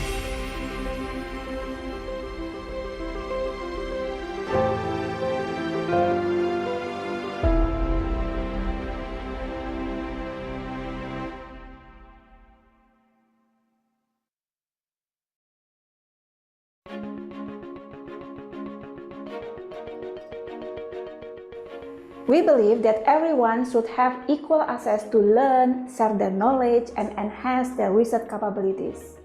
Enhancement, empowerment, creating impact and value are the most needed aspects that researchers and scholars encounters. Recently, upholding integrity in the scientific process has become one of the issues that we are aware of and need to be tackled. To tackle the problem arising in the research communities, we should collaborate among all stakeholders to accelerate the impact to our society. Thus, Research Synergy Foundation support and commit to all stakeholders by creating a global research ecosystem. We are a digital social enterprise platform that focuses on developing a global research ecosystem. We build collaborative networks among researchers, scholars, professors, and practitioners globally for the realizations of knowledge accelerations and to contribute more to society and humanity. From 2017 to 2021, more than 20,000 scholars have participated in our programs from Asia, Australia, Africa, America, and Europe continents. With the average of the increasing number of members by more than 5,000 each year, we continuously strengthen the global research ecosystem by having 4 support systems that are ready to help members from across the world. First, we have ScholarVein. It's a system that we developed for scholars to contribute more. Supported by an established IT system and professional team, one of the superior services we provide is the Integrated International Conference Management and Operating System. ScholarVein system has been conducting the international conferences platform both in person and virtual effectively and efficiently in terms of time, cost, and resource. From 2017 to 2021, the system has served over 8,448 scholars from 85 countries. ScholarVein coverage areas include but are not limited to the online submission system, pre, during, post of conference, scientific review system, global marketing system, and publication system. All-in-one scholar system for transparency and credibility in every scientific forum and activity. Reviewer Track is a home for thousands of researchers and reviewers from all around the globe, with whom we partnered to create a global network to assist in the assessment and feedback of your research. Artificial intelligence powers our reviewer track, ensuring that the scientific process runs smoothly and reliably. The main goal is to emphasize the importance of the ethical process of blind or double-blind peer review. Call for reviewers and collaboration with our university partners are just a few of the projects under Reviewer Track. We also provide reviewer workshops and training, annual reviewers recognition event, and many more. As a result, Reviewer Track represents our dedication to uphold scientific integrity. Research Negi Institute is committed to being your research learning partner by providing some learning programs such as online lecturing session, as expert forum, as editor forum, global research ecosystem network group, RSF Research Academy, scientific and academic writing e-coaching clinic series toward publication in reputable indexed journal. Research Negi Institutes provide the most needed research learning topics, cutting-edge research tools, and expert opinion from different backgrounds to put a global perspective for all researchers and scholars. Research Synergy Press, we are providing and managing international journals for your institution toward global and reputable indexers. The mission of Research Synergy Press is to deliver breakthrough professional journal management using strategic paper collaborations, increasing diversity and resulting in good quality of scientific research for all researchers, professionals, and academicians through a standardized scientific process. We help you to manage international journals to global standards. You can even publish your scientific work in our journals, conference proceedings, and books. And now, Research Synergy Press publishes more than dozens of international journals, conference proceeding series, and single conference proceeding. Empowerment and encouragement are the two keywords that drive our social programs for leveraging the impact, such as Conference Grant, International Service Program, Paper Writing Collaboration, Connecting Research Parties or Stakeholder Gathering, the Annual Social Entrepreneurship Challenge, Shared Value Co-Creation Programs, We believe that every individual, organizations, and research community has the same opportunity to share the value of creating an impactful program together with us. As a social enterprise, our aim is to provide a good research ecosystem and platform for researchers to share, discuss, and disseminate their ideas. In addition, it helps you to improve your research and contribute to the knowledge. Therefore, creating social impact and value is our priority. On the other hand, you can collaborate with us to our worldwide scholars and initiate betterments for the academic, society, and humanity. Agent of change. Research Synergy Foundation Global Research Ecosystem is the perfect combination among researchers, scholars, professors, and practitioners. We embrace all of our members to lend in hand, take action for a better society, and grow together with the Research Synergy Foundation.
Selamat datang di kampus tempat berpadunya ilmu dan agama, Universitas Islam Asy-Syafi'iyah. Universitas Islam Asy-Syafi'iyah merupakan warisan monumental dari seorang ulama Betawi karismatik, Kiai Haji Abdullah Syafi'i. Diawali dari Akademi Pendidikan Islam, AKPI Asy-Syafi'iyah, pada 14 November 1965, sebagai wujud nyata dan kepedulian kepada peningkatan kualifikasi guru-guru agama serta keberpihakan kepada kaum du'afa dan dalam rangka turut serta mencerdaskan bangsa. Pada tahun 1983, UIA berkembang menjadi universitas melalui kerja keras Profesor Dr. Tuti Alawiyah ASMA dan Yayasan Perguruan Tinggi Asy-Syafi'iyah. Universitas Islam Asy-Syafi'iyah kini mengalami perkembangan yang cukup pesat, baik fisik maupun pengembangan secara kelembagaan dalam rangka memenuhi standar yang disyaratkan oleh Badan Akreditasi Nasional. Visi Universitas Islam Asy-Syafi'iyah menjadi pusat pengembangan Islam, iptek dan sumber daya insani yang unggul, integratif, serta berdaya saing global pada tahun 2035. Seiring dengan perkembangan waktu, Universitas Islam Asy-Syafi'iyah pun terus mengembangkan diri dengan mendirikan prodi sesuai tuntutan pasar. Kini UIA memiliki 6 fakultas dengan 21 program studi, diploma 3, sarjana, magister, dan program studi doktoral dengan status terakreditasi Badan Akreditasi Nasional Perguruan Tinggi. Fakultas Agama Islam memiliki 3 program studi strata 1, terdiri dari Komunikasi dan Penyiaran Islam dengan akreditasi A, Pendidikan Agama Islam dan Perbankan Syariah dengan akreditasi B, serta 1 program studi magister Komunikasi Penyiaran Islam dengan akreditasi B. Fakultas Hukum dengan program studi Ilmu Hukum strata 1, Magister Ilmu Hukum, dan Doktoral Ilmu Hukum dengan tenaga pengajar antara lain Profesor Yusril Iza Mahendra, Dr. Hamdan Julfa, dan Profesor Denny Indrayana, serta Profesor Laisa Marzuki, dan dosen senior dengan kompetensi sesuai program studi dan akreditasi di program studi Fakultas Hukum. Fakultas Ekonomi Universitas Islam Asy-Syafi'iyah memiliki 2 program studi S1 Manajemen dan Akuntansi, serta 1 program studi Magister Manajemen dengan status akreditasi B. Fakultas Keguruan dan Ilmu Pendidikan adalah merupakan fakultas yang termasuk pemasok tenaga pengajar terbesar di wilayah Jakarta Timur dan Bekasi ini, memiliki program studi S1 Bimbingan Konseling dan Pendidikan Bahasa Inggris, serta program Magister Teknologi Pendidikan dengan status akreditasi B. Fakultas Sains dan Teknologi. Fakultas ini merupakan penggabungan antara Fakultas Matematika dan IPA dan Fakultas Teknik dengan program studi Matematika, Biologi, Teknik Mesin, Teknik Industri, dan Teknik Informatika, dan seluruhnya merupakan program sarjana. Fakultas Ilmu Kesehatan. Lulusan Fakultas Ilmu Kesehatan yang terdiri dari D3 dan S1 Ilmu Keperawatan ini, 90% lulusannya terserap ke dalam dunia kerja, khususnya di bidang kesehatan, baik di dalam maupun luar negeri. Beberapa di antaranya kini telah memiliki klinik dan menjadi manajer keperawatan, kepala ruangan dan kepala diklat di beberapa rumah sakit. Keseluruhan program studi di Fakultas Ilmu Kesehatan berpredikat akreditasi dengan nilai B.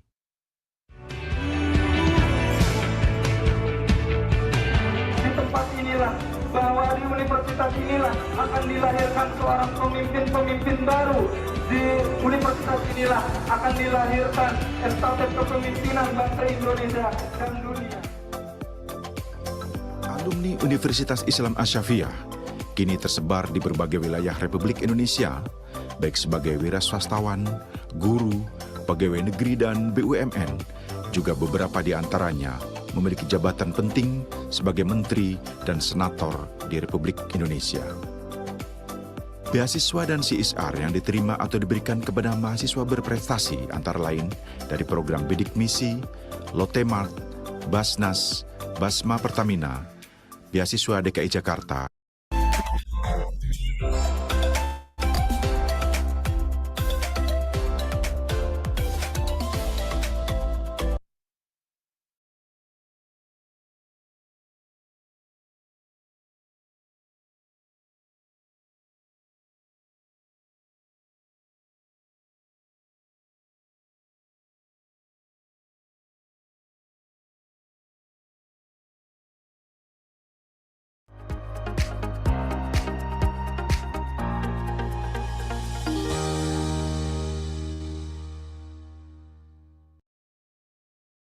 Excellency, distinguished guests, delegates, ladies and gentlemen, so welcome back to the 3rd International Conference on Islamic Epistemology, 4th ICIE Day 2.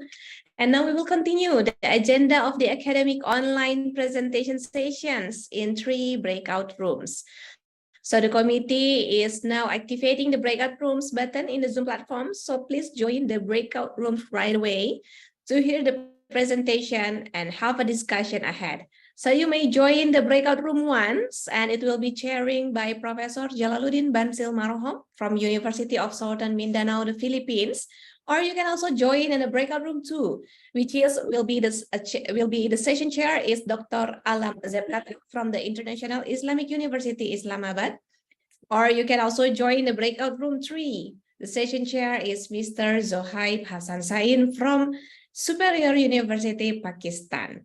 So once again, we will back again in this main room after all the online presentation session in the 3 breakout room finish. So approximately at 3:25 p.m. Jakarta time, once again, 3:25 p.m. Jakarta time, we will gather here again in this main room for the closing agenda that we will also consist of the awarding session for the best presentation, best paper, and also the session chair recognitions.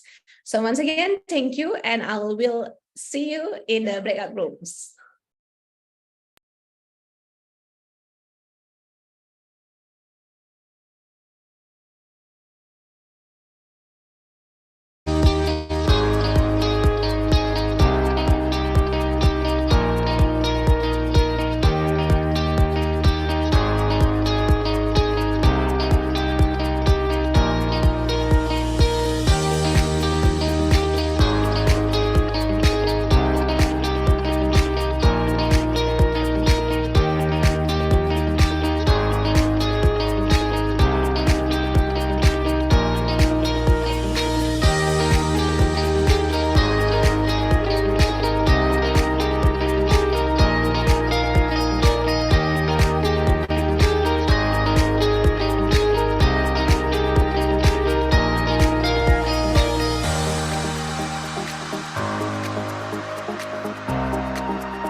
the annual Social Entrepreneurship Challenge, Shared Value Co-Creation Programs. We believe that every individual, organizations, and research community has the same opportunity to share the value of creating an impactful program together with us. As a social enterprise, our aim is to provide a good research ecosystem and platform for researchers to share, discuss, and disseminate their ideas. In addition, it helps you to improve your research and contribute to the knowledge. Therefore, creating social impact and value is our priority. On the other hand, you can collaborate with us to our worldwide scholars and initiate betterments for the academic, society, and humanity. Agent of change. Research Synergy Foundation Global Research Ecosystem is the perfect combination among researchers, scholars, professors, and practitioners. We embrace all of our members to lend in hand, take action for a better society, and grow together with the Research Synergy Foundation.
Excellency, distinguished guests, delegates, ladies and gentlemen. So once again, thank you for all the excitement of today, the last day of the 4th International Conference on Islamic Epistemology, or 4th ICIE. So once again, thank you also for staying with us through all the sessions from yesterday until today. So as we have already informed before, by the end of today's conference, we will announce the best paper, the best presentations, and also the recognition for the session chair. So the first awarding session is the Best Presentation Award. So the session chair had selected the best presentations based on several criteria in the assessment form. So once again, thank you to all presenters that already gave his or her best effort in delivering the research through the presentations. And today we have four best presentations in the 4th ICIE. So on this occasion, we would like to give a special token of appreciation and also recognition to the best presentations. So kindly please welcome the Rector of Universitas Al-Azhar Indonesia, Professor Dr. Asep Saifuddin, MSc, to give a token of appreciations to all the best presentation. Please welcome Professor Asep. Hello. Thank you very much. Yes, Prof. Can you hear my voice? Yes, clearly, Prof. Okay, I am very happy to present a token of appreciation to the best paper. So congratulations for whoever who got the best paper. Thank you very much. We have 4 best paper. Best. I do apologize, Prof, for the best presentation first. Oh, okay. I'm sorry. Okay. So this is the best presentation. Yes. From University of Islam al-Shafi'iyah, Miss Kurota Ayun. Congratulations.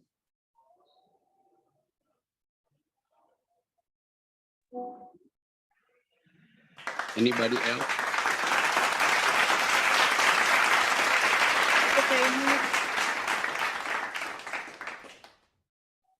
Thank you very much. Thank you very much, Prof. Asep. Congratulations, Kurota.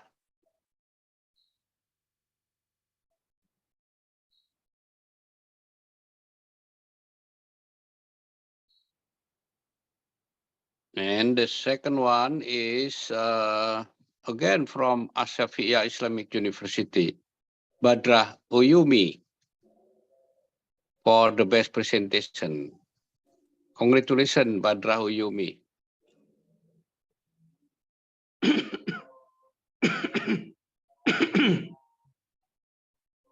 Is Badra here around? Yes, sir, I'm here. Okay, congratulations, Miss Badra. Thank you. You get the best presentation.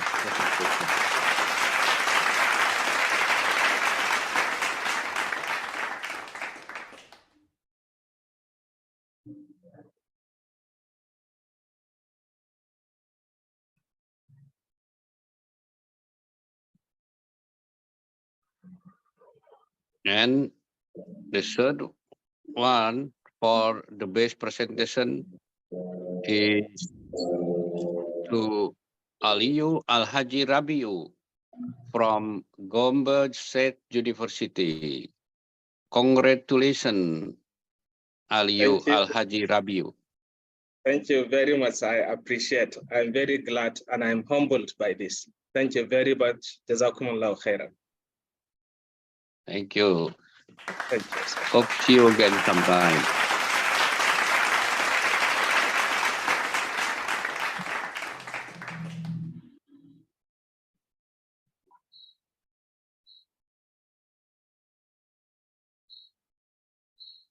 And the fourth one is Mr. Ahmad Usuluddin from Universitas al-azhar Indonesia. Congratulations, Mr. Ahmad Usuluddin.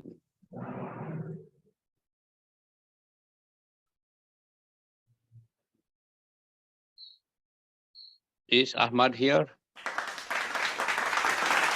No, unfortunately. Okay, so once again, thank you so much, Professor Asep, for delivering the token of appreciations to the 4 best presentations in the 4th ICIE. And also congratulations to all the 4 presenters. Thank you, Prof. Welcome.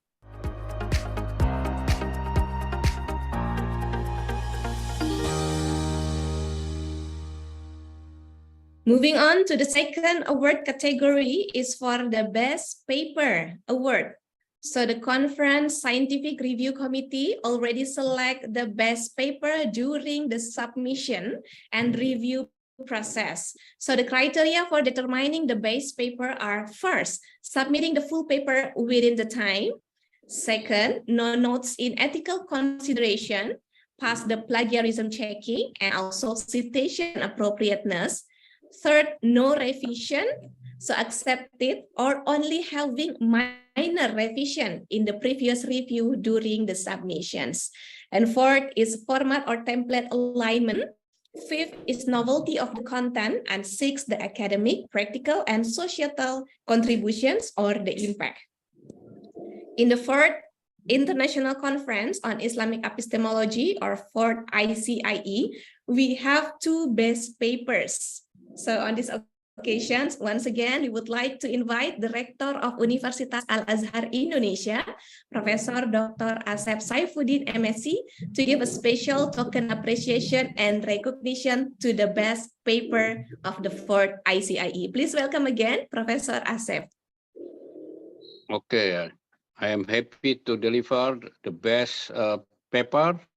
So I would like to send this best paper to the first one is to the group of Yusuf Hidayat, Aris Mahmud, Soni Zulhuda, and Suartini from Al-Azhar Indonesia University. and the International Islamic University of Malaysia. Congratulations, Mr. Yusuf et al. Thank you.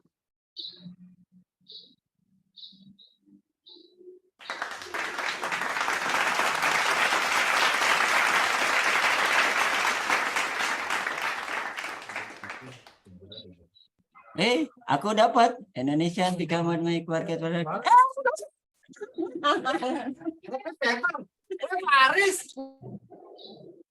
Yes, Dr. Aris very happy, Prof. Asep. Yes, yes, happy.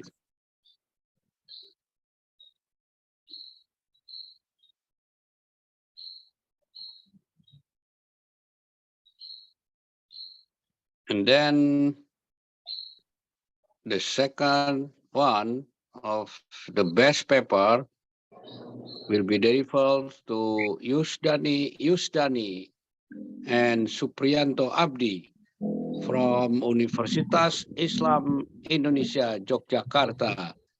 Congratulations to both of you, Yusdani and Supriyanto Abdi.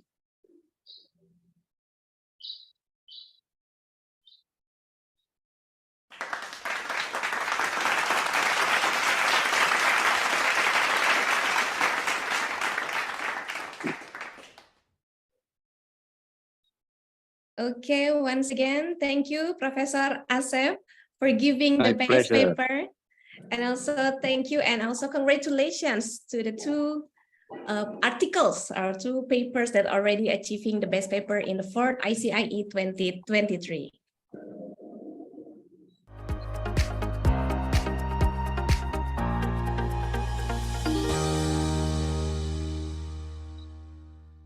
So moving on to our next award category is for the session chair. So on behalf of the organizing committee, we would like to appreciate and also thanks to all session chairs today, because with his contribution and also their contributions during their presentation sessions, the scientific forum, the feedback, the discussion, and even the knowledge sharing environment has been built to encourage the participations from all the participants. So in this occasion, we would like to invite Professor Murni Jamal as the conference chair of the 4th ICIE to give away the certificate and token of appreciations to our session chairs. So there are two session chairs first, Prof. Murni. Please welcome Professor Murni Jamal.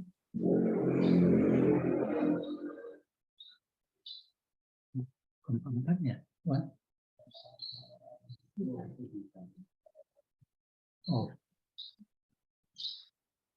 Okay, it's a very good occasion. We are proud of and we are pleased to present a certificate of appreciation to Dr. Isal Musa from Maldives. Congratulations.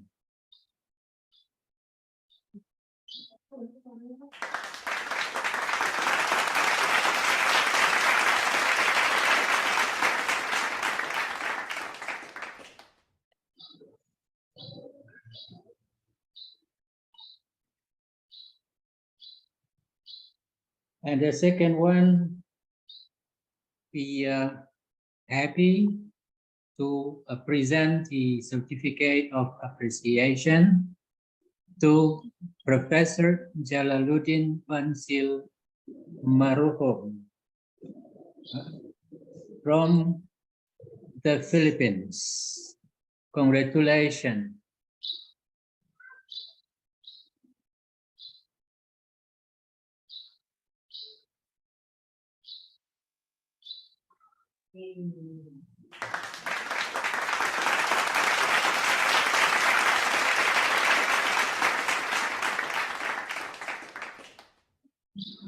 Okay, thank you once again, Professor Murni, and also congratulations, and also thank you for supporting to Dr. Fisal and also Professor Jalaluddin Marohom.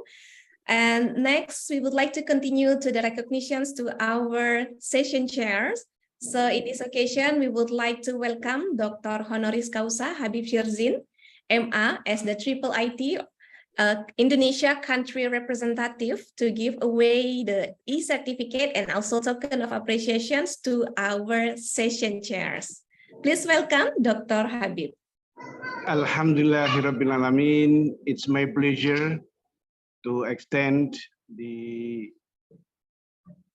letter of appreciation and to the certificate to the chair, and I'm happy and I congratulate to Dr. Alam. Thank you very much. I highly appreciate your achievement. Thank you so much. See you sometime, inshallah.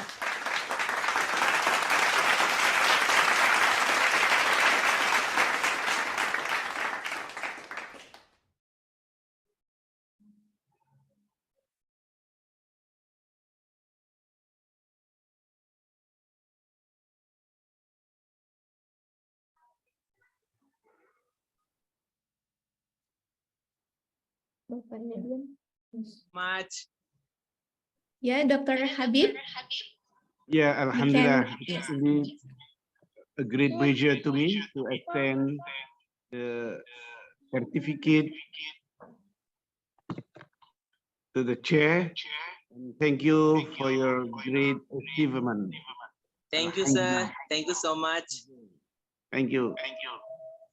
Congratulations.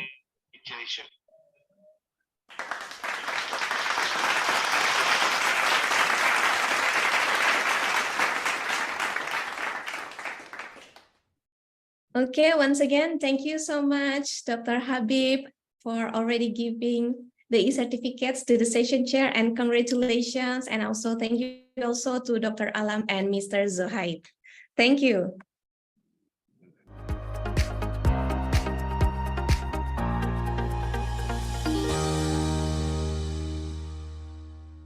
Excellency, distinguished guest delegates, ladies and gentlemen. So we have finished the 4th International Conference on Islamic Epistemology, or 4th ICIE, for the 2 days. And thus we would like to invite Dr. Anda Zirman Shah, MPD, as the Vice Rector 1 from Universitas Al-Azhar, Indonesia, to give the closing speech. So before that, allow me to read his profile first. Dr. Zirman Shah is an experienced educator and education enthusiast with a passion for educational research and evaluation, boasting more than 30 years of expertise. He actively engaged as a speaker and also team assessor or evaluator in various training programs and educational performance assessment. So having served as a lecturer at Al-Azhar Indonesia University, PTIQ Institute, and Syarif Hidayatullah State Islamic University, Jakarta, Dr. Zirman Shah holds an impressive educational background. So he earned a doctorate in educational research and evaluation from the University of Jakarta and a master's degree in educational research and evaluation from the University of Yogyakarta, and also a bachelor degrees in physics education from Yogyakarta State University. So additionally, Dr. Zirman Shah also has contributed a valuable research to the field with work published and becoming a speaker in numerous seminar, conferences, and also workshops. So without further ado, please welcome Dr. Zirman Shah. The time is yours. Thank you, Santi. You can hear my voice? Yes, Pak. Okay. Assalamualaikum warahmatullahi wabarakatuh. The Honorable Professor Dr. Yasser Auda, the Honorable Professor Dr. Bisa Musa, the Honorable Dr. Muhammad Habib Kilzil, the Honorable Rector UAI, Professor Dr. Asep Saifuddin, Excellencies, distinguished participants, esteemed scholar, ladies and gentlemen.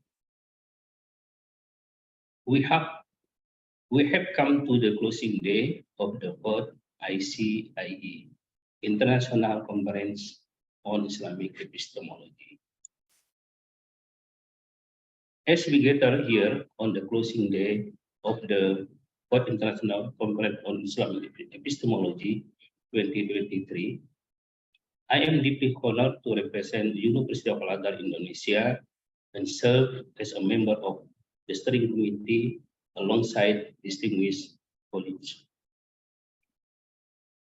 This past 2 days have been a journey of profound exploration, intellectual exchange, and collaborative learning, all centered around conference theme Maqasid Sharia as fundamental principle in Islamic thought and its relevance in Islamic civilization.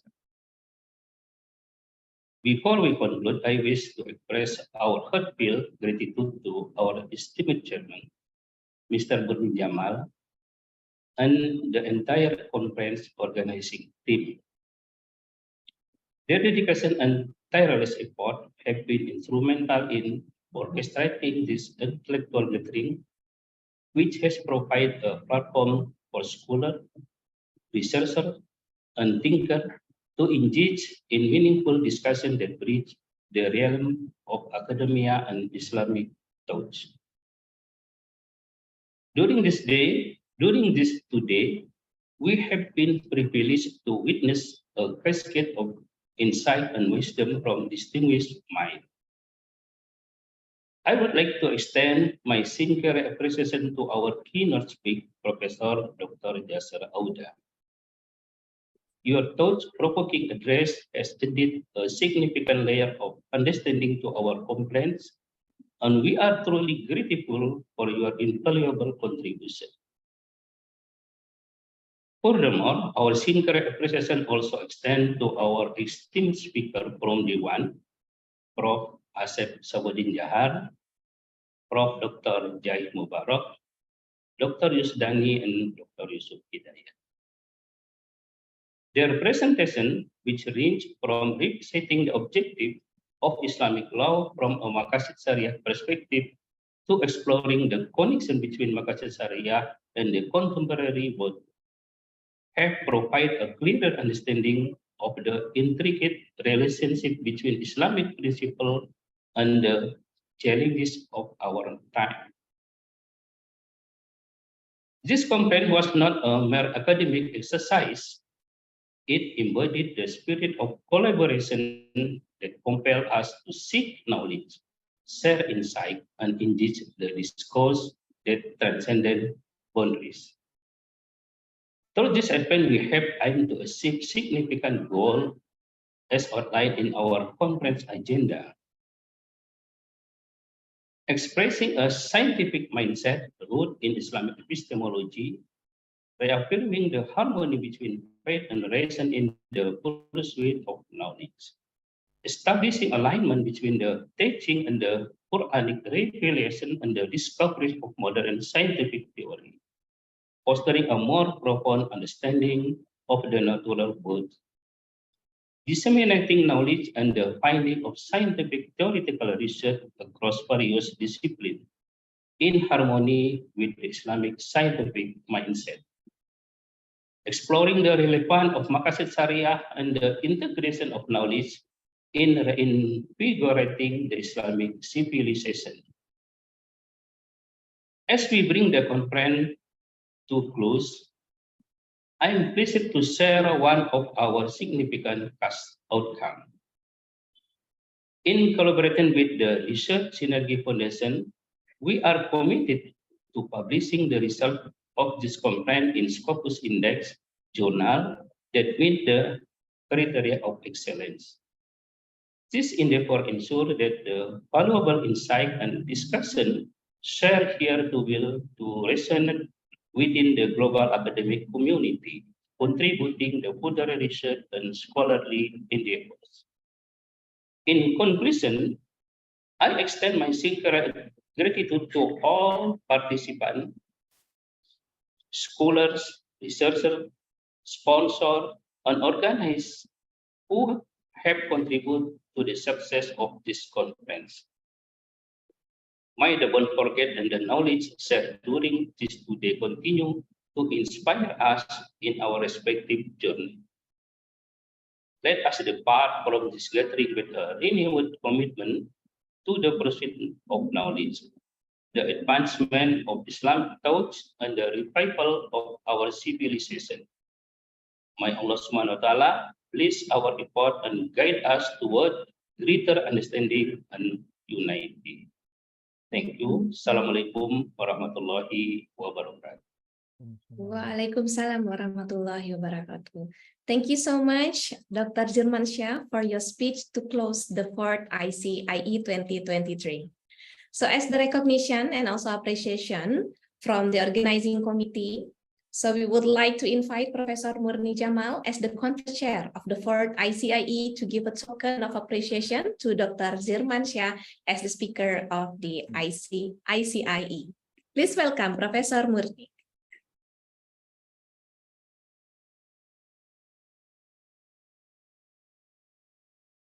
Can unmute first, Prof.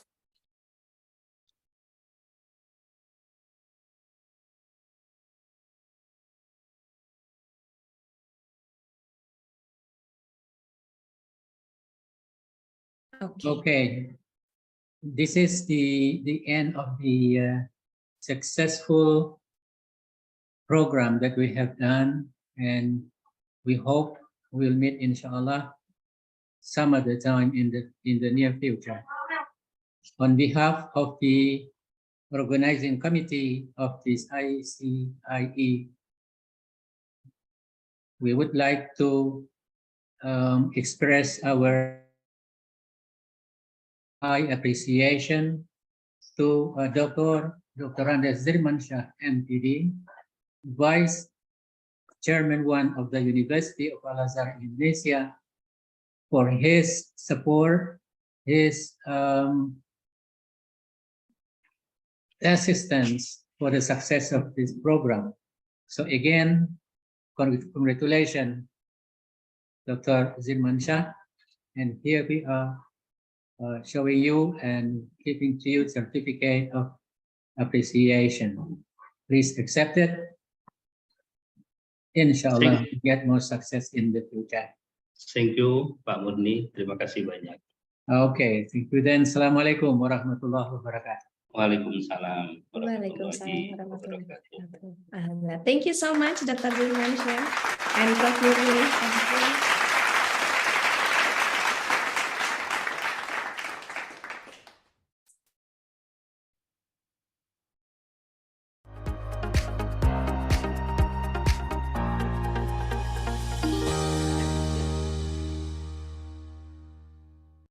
So ladies and gentlemen, we hope it has been a very beneficial and also fruitful day for all of you. So on behalf of the organizing committee, Universitas Al-Azhar Indonesia and Research Synergy Foundation, also co-hosted by Universitas Islam Asy-Syafi'iyah, International Institute of Islamic Thought or IIIT, and Universitas Islam Indonesia, supported by Scholar Vein, Research Synergy Institute, Reviewer Track, Research Synergy Press, F1000 Research, Cogent Open Access Journals, and Taylor and Francis Group. So once again, thank you for all the distinguished participants for taking the time to join us since the first day, yesterday until today, in the 4th ICIE. So it has been our pleasure to host this virtual conference, and I hope to see you again on the upcoming 5th ICIE, inshallah, in 2024, inshallah.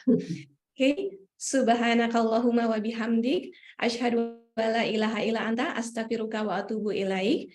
Please take a good rest, stay healthy and safe. So once again, thank you so much and see you again in the next conference. Thank you.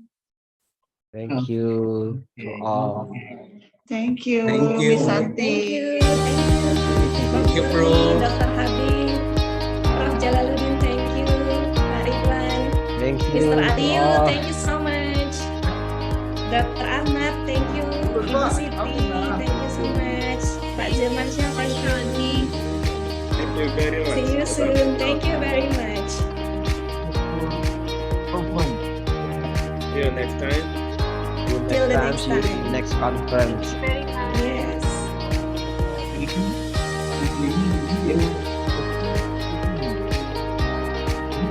We can continue the collaborations in the community platform. So feel free to join and we will see you again in the platform. Thank you so much. I appreciate Please it. pass the regards to the brothers in Nigeria. Thank you so much for Inshallah. participating in the Port ICIE. Thank you.